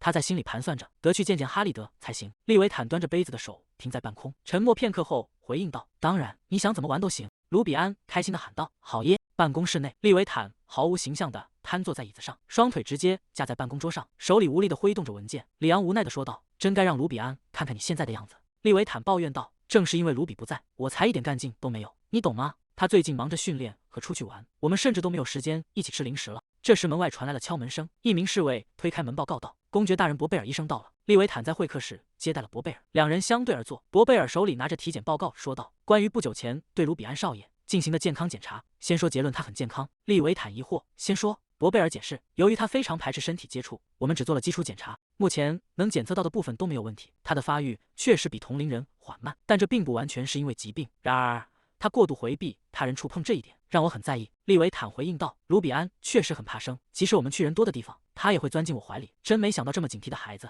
竟然会一直跟着我来到这里。博贝尔翻过一页报告，说道，当然也有好消息，比起刚来的时候，他已经长高了不少。如果他能像现在这样好好吃饭，发育速度会加快的。利维坦扶着额头，仅仅几周时间就长高了这么多，他以前到底过的是什么日子？吃的该有多差？你能派人去一趟约西亚吗？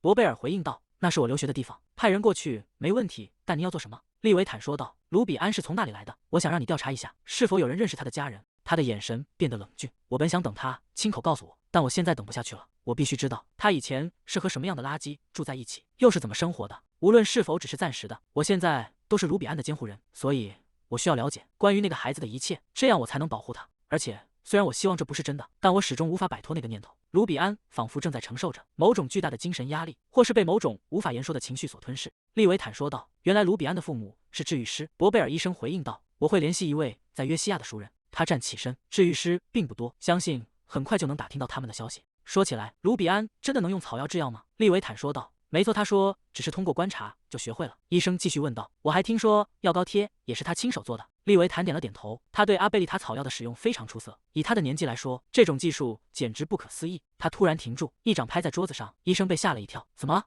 利维坦神情严肃地说道，卢比安是天才吗？医生愣了一下，我倒觉得没到那种程度，现在就这么说可能还太早了，虽然他确实比同龄人优秀得多。医生推了推眼镜，总之我可以教卢比安吗？既然他这么了解草药，学习医学对他会有很大帮助。既然约西亚的许多治疗方法都是秘密，我确实很想向卢比安请教他的草药配方，如果能和他亲近起来，说不定他还会让我为他做一次身体检查。利维坦靠在沙发背上说道，这倒是个相当合理的借口，如果卢比安同意的话，我允许你教他。他走在走廊里，顺便我也该给他买一家草药店，既然他喜欢草药，收到这个礼物一定会很高兴。其实卢比安是不是天才并不重要，我只是希望他能在北方找到自己喜欢做的事。远处传来交谈声，其实布拉德正兴奋地向同伴展示手中的吊坠，你们快看，我有照片。同伴凑过去惊叹道，哇，他真的很可爱。布拉德一脸陶醉，我想下班去见我的女儿，像她这样的宝贝怎么会来到我身边？在寒冷的北方，新生儿的出生率极低，或许是因为这片土地常年被魔兽侵扰。作为一种神圣的平衡，这里出生的孩子大多是男孩，这使得女孩变得更加珍贵，因此让骑士的女儿成为骑士几乎成了一种禁忌，这也是为什么骑士团中女骑士如此罕见的原因。布拉德拍了拍手，好了各位，现在开始收取本月北方拥有女儿的骑士协会，简称女儿奴俱乐部的会费。一名骑士小声嘀咕道，这简称到底哪里短了？利维坦在一旁听着，真不敢相信，竟然还有这种俱乐部存在。里昂神情严肃地叮嘱，绝对不要在公爵大人面前提到这个俱乐部。众人连忙回应道，当然不会，谁会疯到在公爵大人面前炫耀自己的女儿？利维坦沉思着，为什么里昂也在那个俱乐部里？这让我更难插话了。布拉德坐在地上，对了，如果我要去首都骑士团，以后谁来管理会费？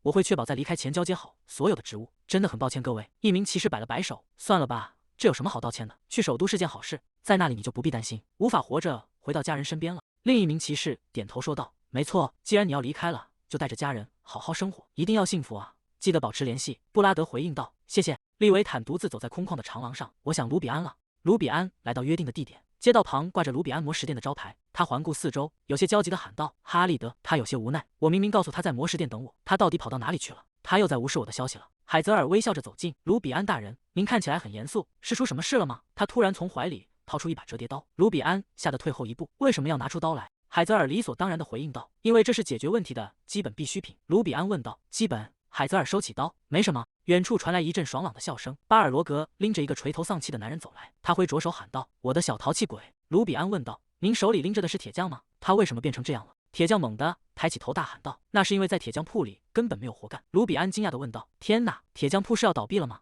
巴尔罗格把铁匠扔到地上，当然不是，只是不像战争时期那么忙了，还是有很多工作的。他只是因为没有新武器可以打造，才变成这样的。我们最后一次打造的新武器，就是给我的小淘气鬼和博伊德的剑。卢比安看着消沉的铁匠，我明白了。巴尔罗格说道，总之我实在看不下去，这家伙垂头丧气的样子，才把他拖出来的。小淘气鬼，要不要和我们一起去看看？卢比安疑惑地问道。去看什么？巴尔罗格回应道，听说有个申请者想要加入骑士团。卢比安重复道，申请者？哈利德缓缓走来，他从怀里掏出一份文件，这是我的申请书。卢比安惊恐地大喊，哈利德！巴尔罗格接过申请书，有些意外地评价道，你竟然还提前写好了申请书，虽然看起来是个油嘴滑舌的小子，但很勤奋吗？卢比安急得满脸通红，他拼命示意哈利德假装不认识我，快假装不认识我。巴尔罗格低头看着手中的申请书，眉头紧锁，这是什么？卢比安愣了一下，疑惑地凑过去看，骑士团申请书上写着年龄12岁，多次雇佣兵工作，申请理由为了护送我的青梅竹马。哈利德拿过申请书，最后还有一件事，他握住腰间的短剑，猛地拔出，在自己的指尖划了一道，随后将渗血的手指按在申请书上，留下了一个鲜红的指纹。卢比安吓得大叫起来：“你在干什么？”哈利德淡然地说道：“我没有个人印章。”巴尔罗格看着那张沾着血迹的申请书，我从未见过如此极端的人，但我更想知道那个所谓的青梅竹马到底是谁。哈利德伸出手指，直直地指向卢比安。巴尔罗格震惊地瞪大了眼睛，卢比安满脸困惑：“我们什么时候变成青梅竹马了？”巴尔罗格惊讶地喊道：“我们的小鼻涕虫竟然有朋友了！”哈利德疑惑地重复道：“小鼻涕虫。”卢比安捂着脸，真不敢相信，我明明告诉过他不要说出来的。沉稳的脚步声由远及近，利维坦缓缓走来。哈利德看向利维坦：“您愿意准许我加入吗？”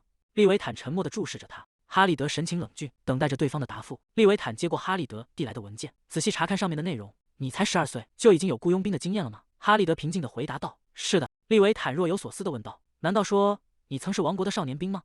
卢比安听到这话，吓得发出了尖叫声。哈利德平静地回答：“我只是流浪佣兵团里的一个跑腿少年。”利维坦俯视着哈利德：“既然你说你们是青梅竹马，那我必须问一下，你一定是在洛西亚见过卢比安了。”卢比安最讨厌的食材是什么？哈利德毫不犹豫地回答：“青椒。”利维坦紧接着追问：“那卢比安最喜欢的东西是什么？”哈利德迅速回应道：“洗澡还有舒服的床。”利维坦大声宣布道：“正确。”接下来卢比安最爱的是什么？卢比安气得跳了起来，这是在搞什么问答竞赛吗？他冲到哈利德面前：“他真的是我的朋友，所以快点停止这种行为。”训练场内，奥布朗宣布：“我们开始技能测试吧。”巴尔罗格大笑着说道：“竟然有3名申请者，真是大丰收啊！”卢比安发出一声闷哼，显得有些心不在焉。他低着头暗自思忖：如果哈利德能通过骑士团考试并留在身边，那当然很好。但2个隐藏身份的孩子聚在一起，暴露的风险也会翻倍。利维坦看向卢比安说道：“你可能不知道，我们的骑士团从不靠关系选拔人才。”卢比安听到这话，心中燃起了一丝希望。这真是我听过最好的消息了。利维坦继续说道：“所有申请的人都会被录取，因为现在北方极度缺乏劳动力。”卢比安惊愕地张大了嘴，整个人僵在原地。巴尔罗格兴奋地拍着桌子：“没错，这就是北方！小鬼们，快展示点真本事给我们看看！”训练场上，几把木剑交叉堆放在一起。奥布朗看着眼前的申请者，说道：“每人拿一把。测试规则很简单，进行1对1的对决，谁衣服上沾到的白粉更多，谁就输了。忘掉年龄差距，使出你们的全力的去战斗吧。”那么，第一场是埃德温对阵哈利德。埃德温紧张地回应道：“是的，长官。”他咽了口唾沫，看着对面年幼的对手，额头上渗出了汗水。哈利德神情冷峻，缓缓摆出架势。巴尔罗格看向身旁的卢比安：“小鼻涕虫，那个新人的实力怎么样？”卢比安嘴里塞着食物，含糊地回答道：“他应该能做到基础的程度吧。”哈利德曾是魔法王国的未登记魔法师，这意味着他一直以来都躲过了魔法王国的监视，并且在不使用魔法的情况下生存至今。这也足以证明他的剑术水平是非同寻常的。当初在魔法王国时，哈利德比起受限的魔法，更倾向于磨练剑术。每当我在后方支援，哈利德就会挥剑冲锋。我们曾合力狩猎过无数黑暗魔兽。后来，那位因少年兵问题备受指责的魔法王，为了更隐秘地剥削年幼的魔法师们，将他们送往了世人尚未知晓的魔兽栖息地。我也曾被送往那些危险的地方，经历过许多生死关头，但哈利德总是会瞒着所有人，偷偷潜入那些禁地来救我。如果那也算是一种回忆的话，卢比安在心中默默叮嘱。总之，哈利德，稍微隐藏一下实力吧。训练场上突然传来一阵沉闷的击打声，烟尘散去，哈利德被白粉彻底覆盖。巴尔罗格看着场上的情形，调侃地说道：“小鼻涕虫，你不是说那孩子只会点基础吗？”卢比安惊得跳了起来，为什么他全白了？他到底在干什么？这是在开玩笑吗？奥布朗宣布道：“下一场德尔蒙对阵哈利德。”哈利德心中暗自反思：刚才是我大意了吗？他的眼神变得犀利起来，重新摆好架势，这次要认真对待了。德尔蒙兴奋地欢呼道：“哇，我赢了！”他开心地在场上又蹦又跳。哈利德像个木头人一样站在原地，身上再次沾满了白粉。巴尔罗格摸着下巴，那孩子的反应真迟钝啊。利维坦双手环抱在胸前。卢比安，你刚才说你的朋友是在佣兵团待过的？他的神色变得凝重。难道说……利维坦突然伸手拿走卢比安盘子里的点心，这块马德琳蛋糕借我用一下。他将手中的点心掷向场内。卢比安吓得大喊起来：“什么？”哈利德猛地转过头，眼神瞬间变得锐利。他掷出长剑，精准地击中马德琳蛋糕。利维坦感叹道：“真是的，来了一个让人头疼的家伙。”哈利德平静地解释道：“抱歉，我刚才感觉到了杀气。”德尔蒙被吓得脸色发青：“你感觉到了杀气，所以就把我当成盾牌了吗？”利维坦站起身：“测试结束了，带他们3个去参观一下骑士团。”奥布朗回应道：“是的，明白了。”卢比安看着哈利德的身影，那个笨蛋还是把事情搞得这么可疑。哈利德走在卫兵中间，低声说道：“我很抱歉。利维坦心中暗自评价：什么跑腿少年，那孩子分明是个真正的雇佣兵，他只对真实的杀气有反应，看来是完全不适应这种点到为止的假打。利维坦看向卢比安问道：你和他真的很亲近吗？卢比安愣了一下，有些心虚的回应道：我们很亲近，为什么这么问？利维坦神情严肃地解释道：刚才当他感觉到杀气的一瞬间，他确认的第一件事就是你的安全。骑士团从不阻止任何人加入，但对于想要离开的人，却会严加限制。那3个人最终都顺利成为了骑士团的一员。卢比安拍着桌子喊道：哈利德才刚加入，为什么我还是年纪最小的那个？利维坦回应道：那是因为这孩子有经验，而你什么都没有。他拿起一份申请表，上面记录着哈利德曾多次参与佣兵任务的经历。卢比安倒在沙发上哀嚎：这个只看重经验的肮脏世界，我简直不敢相信自己活得这么不公平。哈利德说道：可我看你之前过得挺好的。卢比安问道：你真的打算一直待在这里不走了吗？哈利德回应道：没错，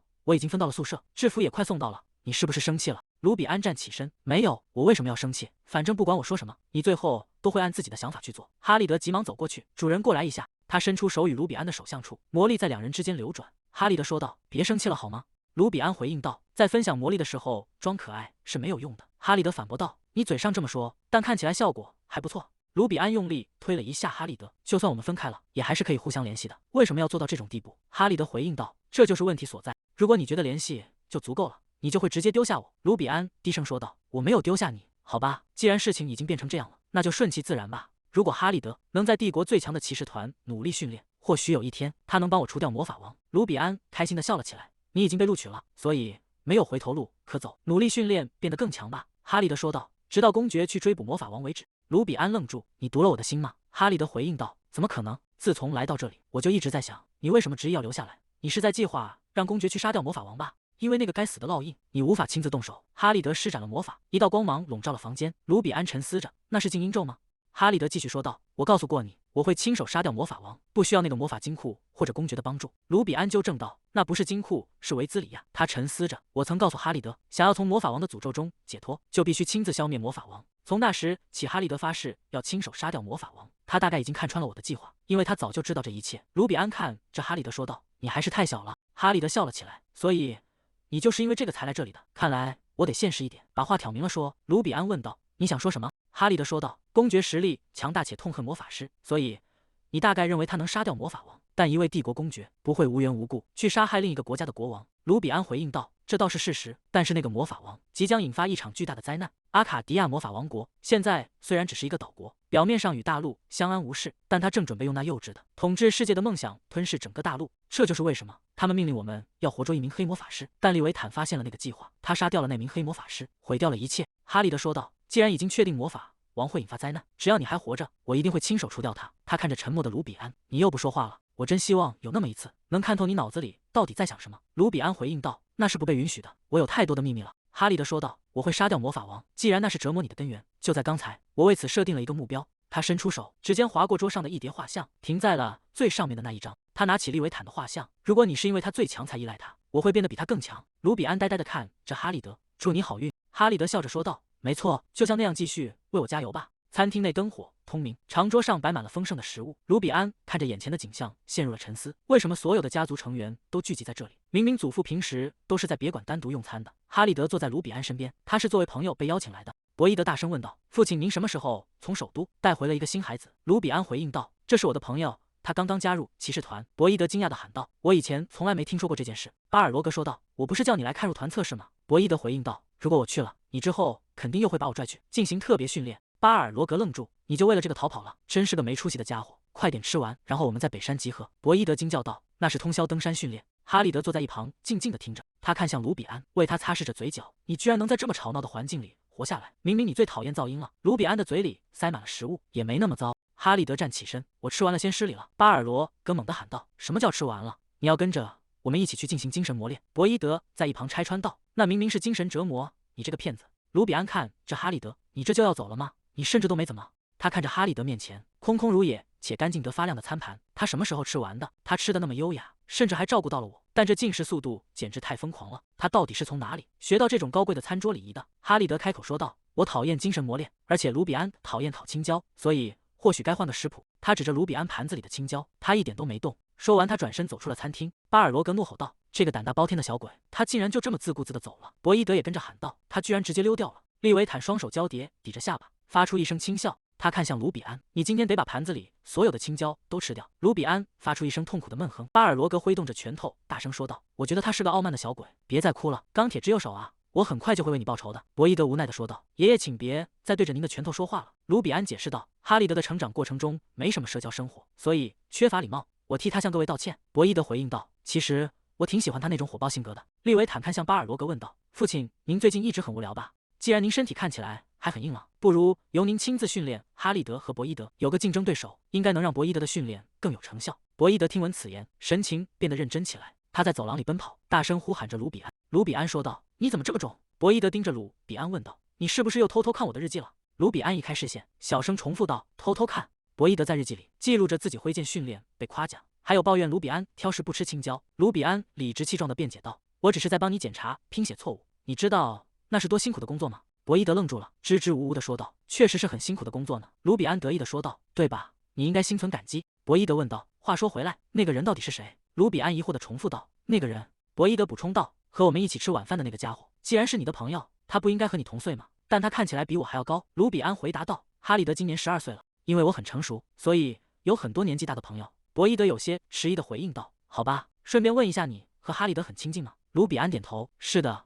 我们很亲近。”博伊德追问：“非常亲近吗？”卢比安肯定地说道：“非常亲近。”博伊德猛地停下脚步，转过身，大声喊道：“你可是我的弟弟，为什么你和他比跟我还要亲近？”卢比安平静地回应道：“你也有其他亲近的朋友啊。”博伊德一时语塞，话是这么说没错，但是他鼓起脸颊，看起来非常不悦。卢比安问道：“有什么问题吗？”博伊德转过身去：“我不知道。”卢比安突然跑向洗手间，大声感叹道：“哦天啊，我需要刷牙，但是洗手池太高了，我该怎么办呢？真希望有一位高大可靠的哥哥能来帮帮我。”博伊德的耳朵动了动，卢比安叹了口气：“如果不能刷牙，我的牙齿就会全部烂掉的。”博伊德搬来一个小木凳，放在了卢比安脚下，他扶着卢比安站上去：“真拿你没办法，我来帮你吧。”他将牙膏挤在牙刷上：“给你，我帮你把袖子卷起来。”卢比安笑着回应：“谢谢哥哥。”“你还在生气吗？”博伊德脸颊通红的大喊道：“我才没有生你的气。”卢比安轻松地说道：“真的吗？那我就放心了。”博伊德感叹道：“我真是拿你没办法。”训练场上，巴尔罗格站在哈利德、博伊德和卢比安面前，他大声宣布道：“听好了，根据你们这些小鬼的表现，我既可以是天使，也可以是恶魔。”他仰天大笑：“训练场上要什么天使？现在都给我集合！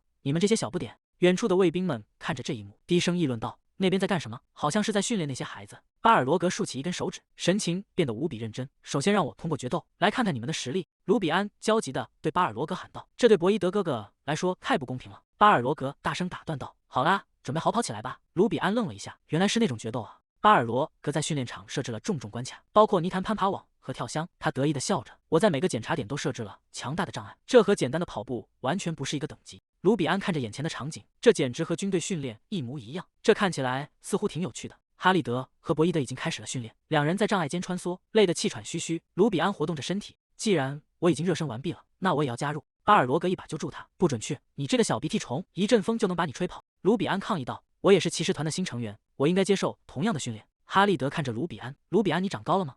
卢比安开心地回应道：“你发现了，自从来到这里以后，我确实长高了一点点。”哈利德伸手比划着卢比安的身高：“是的，你确实长高了，我感觉你的视线高度比以前高了不少。”博伊德突然冲了过来，大声喊道：“等一下！”他将卢比安护在身后：“你们两个离得太近了。”哈利德看着博伊德问道：“你到底有什么问题？”博伊德咬牙切齿地说道：“我有什么问题吗？”他感到一种莫名的烦躁，总觉得有什么事情在困扰着我，但我又说不清楚到底是什么。我好像以前听过类似的情况。他回想起在学校时听到的那些对话。一名红发男生坐在椅子上抱怨道：“我姐姐昨天带她男朋友回家了，一个瘦巴巴的小混混过来跟我打招呼，而且我真的很讨厌他。”博伊德当时好奇地问道：“为什么？出了什么问题吗？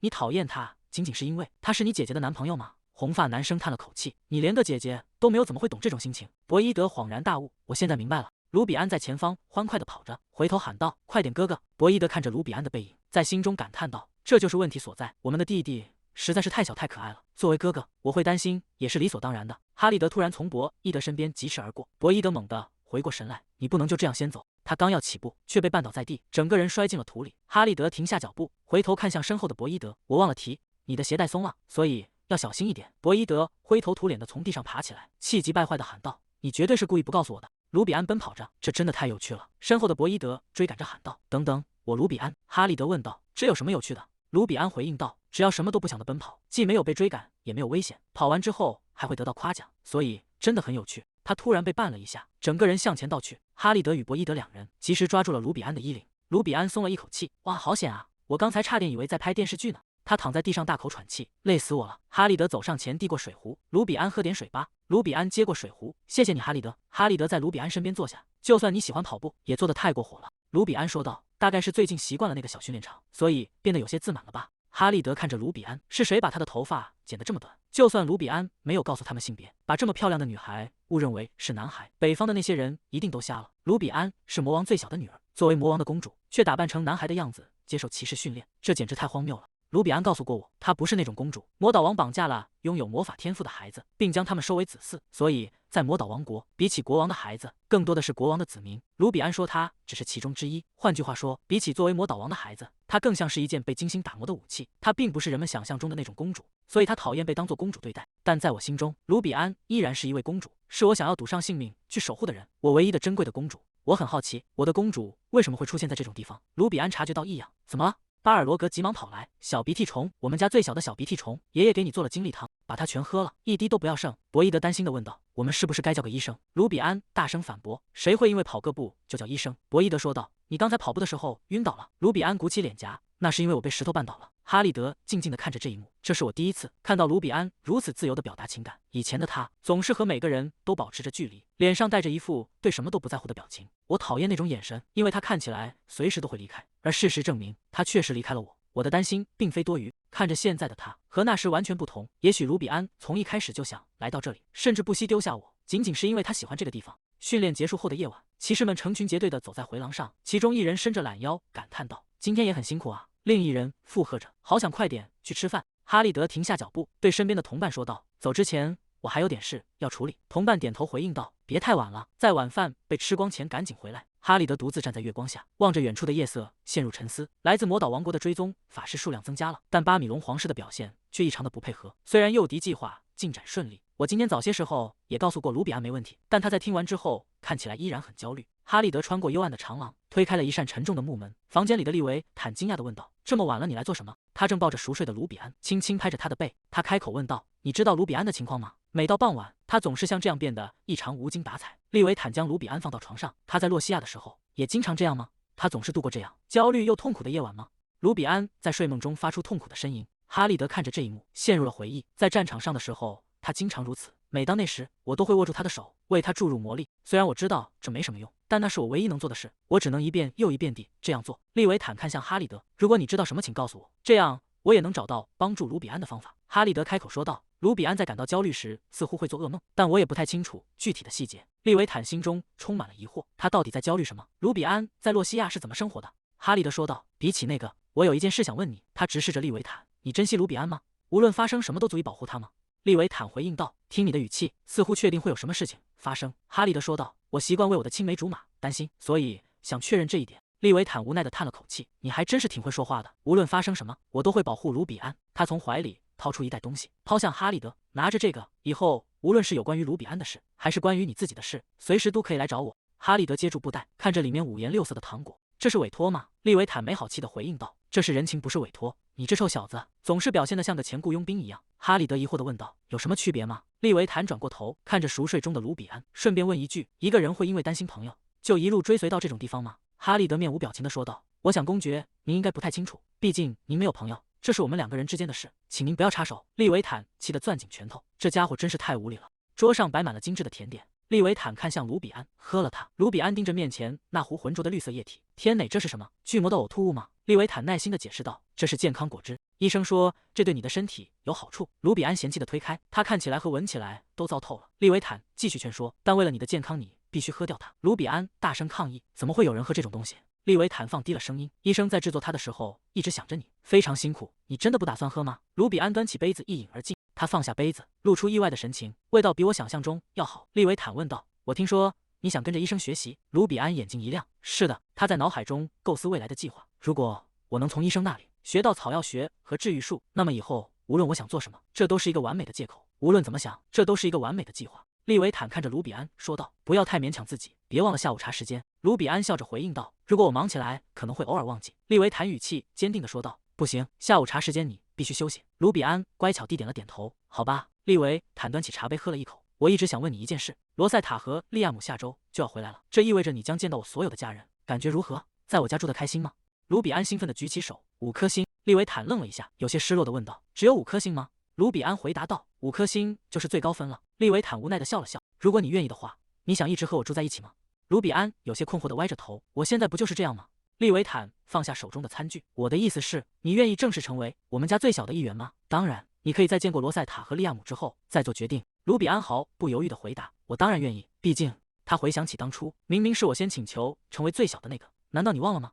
他心中有些忐忑，我根本不可能拒绝成为最小成员的机会。比起这个，我更担心那些还没见面的家庭成员会讨厌我。我会利用原著故事里的信息，尽力而为的。利维坦松了一口气，露出一丝微笑，真是太好了。卢比安问道：“你刚才就只是因为这个在紧张吗？”利维坦反问：“你说的只是什么意思？”他认真的强调：“这可是最重要的事情。”他伸出手，轻轻点了一下卢比安的鼻头。卢比安轻呼一声，一名侍女突然瘫坐在地上，捂着脸大哭起来。谢天谢地！另一名侍女说道：“天哪，你吓到小少爷了！”卢比安看着这一幕，有些不知所措。管家递上一碟蛋糕，别管他们了，来吃点蛋糕吧。卢比安尴尬的笑了笑，哈哈。他低下头，陷入了沉思。真奇怪，他们真的因为我留在这里而感到高兴吗？甚至高兴到哭成那样？不知道博伊德和爷爷，还有城堡里的其他人，是不是也会感到高兴？他心中涌起一丝愧疚，明明我欺骗了所有人。利维坦看着卢比安，为什么你的脸又鼓起来了？他伸出手捧住卢比安的脸颊，你又在紧闭这嘴藏心事了。卢比安含糊不清的反驳道：“我没有。”利维坦将卢比安抱了起来，感受着他的体温。你的头顶好暖和，你还只是个小宝宝，什么时候才能长大呢？卢比安靠在利维坦肩头，我不是小宝宝。他闭上眼睛，在心中默默对自己说：“没关系的，我很擅长隐藏秘密，也能藏好这些情感。现在建立屏障才是首要任务，我一定会保护好这些喜欢我的人。”城堡的高塔上，巨大的铜钟在风中发出沉闷的声响。哈利德站在城墙边，抬头望着那座钟塔。这就是卢比安提到的用来设置屏障的钟吗？通常情况下，它处于静止状态，应该没什么问题。但如果发生了什么意外，导致魔法被触发，那简直就像是在向全世界宣告，这里有一位魔法师。卢比安不可能忽略这一点。难道他还有别的目的？他脑海中浮现出卢比安那副自信满满的样子。我有完整的计划，只要在城墙上找一些需要修理的钟就行了。哈利德叹了口气，算了，如果真的发生了什么，我只要保护好它就行了。如果我让那些动物在钟上弄出一些裂痕的话。金发骑士带着同伴走上城墙，他笑嘻嘻地打招呼：“今天又在巡逻城墙吗？真是勤快啊！”他按住哈利德的头用力揉搓，干嘛这么拼命？哈利德眼神冰冷地盯着他。金发骑士夸张地挥舞着手臂：“哎呀，好可怕！我差点把你当成魔兽给制服了呢。”哈利德冷冷说道：“你们还不走吗？”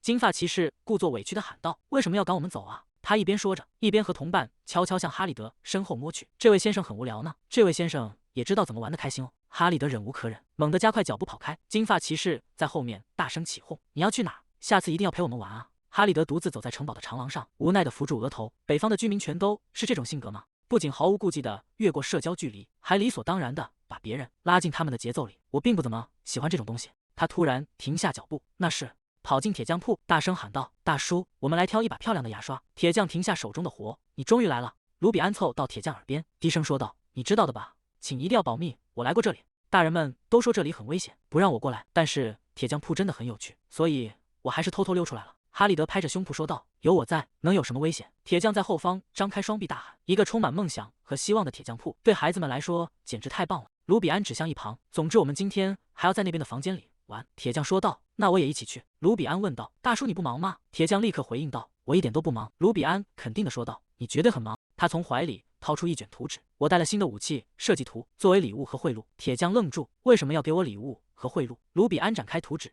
为了让你帮我保守秘密，不要告诉别人我来过这里。”铁匠接过图纸，郑重地说道：“基于这份信任，我会为您效劳到底。”他仔细端详着图纸上面的内容，竟然用这种计算方式来管理调节，这种材料的用法真是令人印象深刻。他翻动着图纸，突然疑惑地停了下来：“但是我看不见最关键的部分。”卢比安竖起大拇指：“据说关键部分涂了灵光漆，所以不是随便什么人都能看到的。”铁匠愣在原地：“我应该一个人躲在阴暗的地下室里看吗？”卢比安肯定地回答道：“没错。”铁匠问道：“你到底是从哪里弄到这种设计图的？”卢比安指着哈利德：“是这孩子弄到的。”铁匠疑惑：“他年纪这么小，是怎么弄到这么珍贵的东西的？”卢比安说道：“他以前是个雇佣兵，这些图纸是他以前工作的报酬，对吧？”哈利德平静地点头，他沉思着：“这些是我昨天刚从艾伦那里拿到的。”铁匠兴奋地宣布：“我会以最高的敬意对待你们两位。”说完，他一溜烟跑开了，消失在铁匠铺内。卢比安看着空荡荡的门口，大叔瞬间就没影了。哈利德感叹道：“我觉得北方人都有点不太正常，所以你今天为什么心情不好？”卢比安睁大眼睛：“我心情很好啊。”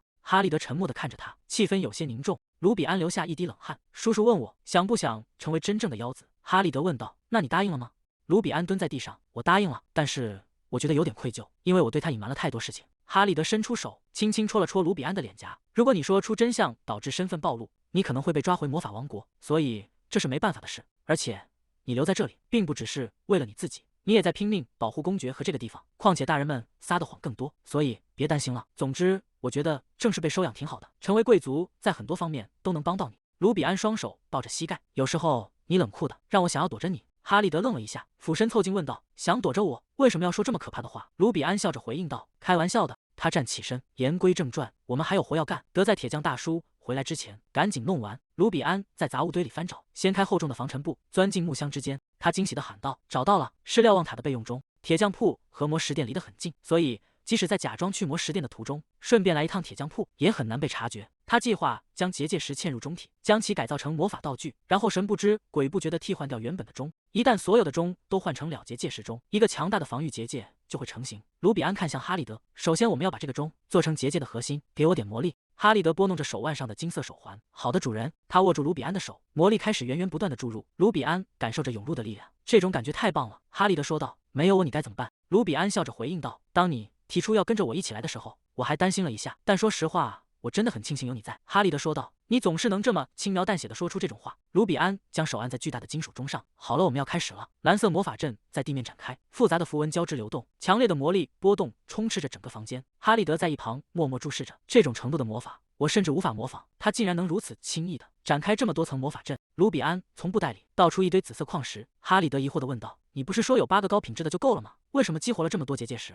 卢比安笑着回应：“我打算用这些结界石做一些件事，我要把它们送给利维坦叔叔和骑士团的叔叔们当礼物。”哈利德提醒道：“你应该知道我也是骑士团的一员吧？别把人数算错了。”卢比安说道：“总之，今天就到这里吧。目前为止我才做了2个，我们至少还得再来这里6次，所以我们去哪里弄更多的设计图来贿赂铁匠大叔呢？”哈利德平静地回答道：“我会去弄更多的。”卢比安惊讶地睁大眼睛：“从哪弄？是你的动物朋友们帮你偷来的吗？”哈利德沉默了一瞬：“没错。”他沉思着，卢比安真的以为我只认识他一个人吗？卢比安握住哈利德的手，这种感觉真的很不错。他露出灿烂的笑容，将哈利德的手放在自己脸上。身边有一个知道我秘密的人，真的让我感到非常安心，而且补充魔力的感觉也太棒了。谢谢你，哈利德。哈利德沉默地注视着卢比安。我曾告诫自己要克制并埋藏这些情感，只要你能幸福，即便我不在你身边也没关系。但每当我看到你只对我展露的笑容时，我就会觉得……哈利德握紧卢比安的手，看吧，我就说你需要我。他直视着卢比安，我需要你。他猛地意识到自己说了什么，立刻捂住嘴，脸上泛起红晕。刚才那句说错了，我能收回吗？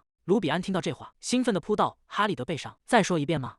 正如约定的那样，哈利德不断送来武器图纸，据说这些图纸是行商掉落在森林里，再由他的动物朋友们捡回来的。卢比安看着这些图纸，感叹道：“森林里还真是无奇不有。”他拿着图纸作为诱饵去拜访铁匠，并将结界石嵌入铃铛中，把它们制成魔法道具。哈利德反复将这些附魔铃铛与原有的铃铛进行替换，多亏了这些努力，结界工作进展得非常顺利。与此同时，博贝尔医生的治疗课程也开始了。博贝尔一边讲解一边问道：“如此这般，你明白了吗？”卢比安大声回应道：“明白了。”博贝尔凑近卢比安：“如果在练习过程中，你脑子里冒出任何药草组合的新点子，可以只偷偷告诉我一个人。”卢比安笑着回应道：“当然，如果我能记住的话。”城堡后方的药草园里，博伊德在草坪上奔跑着大喊：“这难道不有趣吗？”卢比安笑着回应道：“是啊。”博伊德说道：“别光顾着学习，偶尔也要像这样跑跑跳跳的玩耍啊。”卢比安突然停了下来：“那边那是什么？”博伊德顺着卢比安指的方向看去，那是家族的纪念花园。虽然看起来不远，但走过去其实挺费劲的。你该不会是想现在就过去吧？卢比安满脸期待地看着他，他趴在博伊德背上欢呼：“哥哥的背真暖和。”博伊德一边跑一边感叹：“你是羽毛做的吗？怎么这么轻？”卢比安开心地回应道：“因为是哥哥背着我的腿一点都不疼。”两人来到了纪念花园的入口，卢比安看着眼前的景象说道：“这就是纪念花园吗？本以为会很阴沉，结果看起来就像个普通的花园。”博伊德走在前面说道：“这里没什么特别的，我们就随便转转就走吧。”卢比安感叹道：“但是这里真的好大呀，哥哥等你死后也会葬在这里吗？”博伊德整个人僵住了。“你为什么要说这么吓人的话？”卢比安平静地回应道：“每个人最终都会死啊，重要的是在那之前幸福的生活，对吧？我正在为了实现这个目标而努力呢。”博伊德低声说道：“你也是，你说过你要加入家族，那以后你也会死掉。”他突然大哭起来：“为什么要说这么悲伤的事情？你为什么要死？你永远都不会死的，你会葬在这里，但你绝对不会死。”卢比安有些困惑地挠了挠脸，所以他的意思是我要被活埋吗？他看着大哭不止的博伊德：“好吧，我不说这种话了，别哭了。博伊德一边抹眼泪一边喊道：“我们家族的人谁都不会死。”博伊德顺从的回应道：“是啊。”卢比安转过头，目光落在一处特别的墓碑上。那个坟墓是什么？没有名字，而且墓碑这么小，这一定是利维坦叔叔那个从未出生的孩子的坟墓。卢比安注意到墓前摆放着鲜花，是叔叔留下的吗？博伊德回应道：“应该是祖父留下的，父亲从不来这里。”卢比安看着那座无名的小墓碑，叔叔还没有完全痊愈，即便成为了大人，也不代表就能对痛苦免疫。博伊德突然紧张地喊道：“守墓人过来了，快跑！”卢比安疑惑地问道：“为什么？”远处出现了一个穿着深色长袍的身影。博伊德拉着卢比安，传闻那个人是个女巫，她从不跟任何人说话，而且听说她会吃掉来这里的孩子。卢比安心想，听起来就像是为了不让小孩子靠近而编造的谣言。博伊德催促道：“总之快走吧，卢比安，快到我背上来。”卢比安回应道：“好吧。”博伊德背着卢比安跑远了。守墓人站在墓园入口，静静地看着他们离去的背影。卢比安趴在博伊德肩头回望，心中涌起一种异样的感觉。我不明白自己为什么会这样，但我一直在心中祈祷，再多一点点，只要再多一点点时间就好。博伊德挥动长剑，一次又一次地击打着，汗水顺着脸颊滑落。巴尔罗格看着这一幕，看来你真的很喜欢他啊。卢比安沉思着，这孩子真的没问题吗？博伊德紧紧抱着剑，是的，我超级喜欢，我会每天看着他，擦拭他，好好照顾他，还要带他去各种漂亮的地方转转。卢比安心想，宠物还是伙伴剑吗？巴尔罗格弯下腰，看向卢比安，小鼻涕虫，你也喜欢你的那把吗？卢比安愣了一下，就在刚才，我们终于收到了祖父精心打造的剑。博伊德正处于幸福的巅峰，而我……卢比安低头看着手中的剑，这看起来一点都不像普通的宝剑。巴尔罗格笑着夸奖道，眼光真犀利。小鼻涕虫，我觉得自己打造的那些剑都不够好，经过深思熟虑，我决定把这把代代相传给正统继承人的剑交给你。现在使用它还太危险，所以先把它安全的收好，等你长大后再用吧。卢比安大声抗议，这太荒谬了，这一点都不好笑，怎么能把这么珍贵的东西随便交给别人呢？利维坦开口问道，为什么要说是别人？你即将获得赛伯特这个姓氏。卢比安愣住了，呆呆地望着他。利维坦神情严肃地说道，难道不是吗？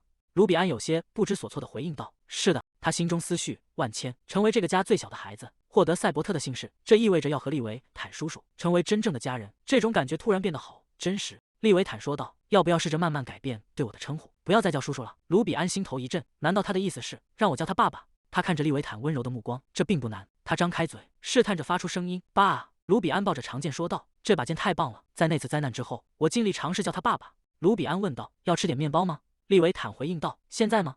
深夜里，卢比安背着包准备出门，利维坦坐在书桌后问道，半夜你要去哪里？清晨，卢比安展示着头上的兔子发夹，这是新的发夹。利维坦看着发夹，陷入无言。他突然冲进实验室，大喊：“博贝尔！”博贝尔停下手中的实验。利维坦提着卢比安喊道：“我觉得最小的孩子坏掉了。”博贝尔疑惑地问道：“什么？”博贝尔收起器材说道：“卢比安很健康。”利维坦反驳道：“肯定有什么地方坏掉了。”他蹲下身子问道：“好啦，卢比安，我是谁？”卢比安张开嘴回应道：“啊！”利维坦崩溃地喊道：“看吧。”他甚至不再叫我大叔了，我失去了一切，那只是他发出的噪音。博贝尔无奈地说道：“我认为这需要时间。”利维坦叹了口气：“我真希望时间能倒流。”卢比安沉思着，2辈子以来，我几乎没有机会使用妈妈或爸爸这2个词。在前世，我总是在开口叫他们之前就被抛弃了，而称呼魔法王为父亲，也只是个毫无意义的头衔。但我这次真的很想开口的原因是，看到他失望的脸，我的心会痛。博贝尔说道：“重要的是放宽心态。”利维坦回应道：“好吧。”博贝尔看向卢比安，如果能知道鲁比安大人的心事，会有所帮助。你有什么不能说的烦恼或秘密吗？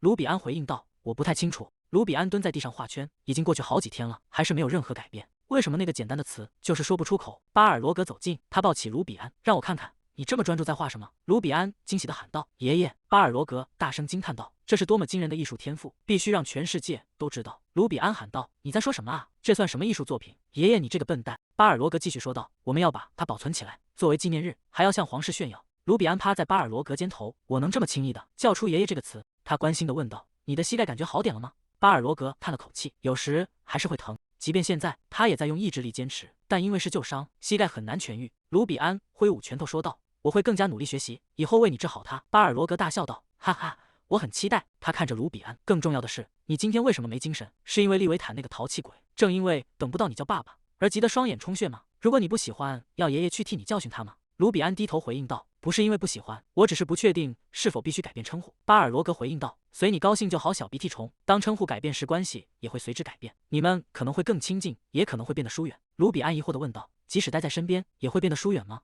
巴尔罗格肯定地回答：“当然了，仅仅待在身边是不够的。”卢比安说道：“我来到这里就是为了待在大叔身边。”巴尔罗格大笑着把卢比安举高：“不愧是我们的聪明蛋，真是太睿智了！你成功甩掉了那个恶棍，遇到了像天使一样的爷爷。”卢比安露出尴尬的神色，感觉哪里不太对劲。巴尔罗格继续说道：“总之，小鼻涕虫，别错过把利维坦当成终身雨伞的机会。”卢比安歪着头问道：“雨伞？”巴尔罗格解释道：“就是让他当你的部下，把所有危险的事都丢给他。”远处的利维坦突然感到一阵恶寒，为什么感觉有人在议论我？卢比安大声问道：“但是如果称呼真的那么重要，那你为什么一直叫我鼻涕虫？”巴尔罗格抱着卢比安走在长廊。那是因为……卢比安追问道：“因为什么？”巴尔罗格说道：“只是因为这个词很顺口，而且很可爱。”卢比安拍打着巴尔罗格：“爷爷，你这个笨蛋！”他独自走在走廊里，爷爷说得倒轻松，因为这不是他的烦恼。大叔之前说过，如果爷爷让你困扰，我们可以一起住到别馆。卢比安突然撞见了利维坦，他在心里大声喊道：“你好，大叔！虽然很惊讶见到你，但我绝对不是讨厌你，我只是想告诉你今天发生的所有事。”利维坦温柔地微笑着：“卢比安，你为什么看起来像个炸开的布丁？”卢比安红着脸反驳道：“我才不是布丁！”利维坦蹲下身：“你不是吗？那站在这里的这个可爱的小东西是谁？是对大叔感到抱歉的孩子吗？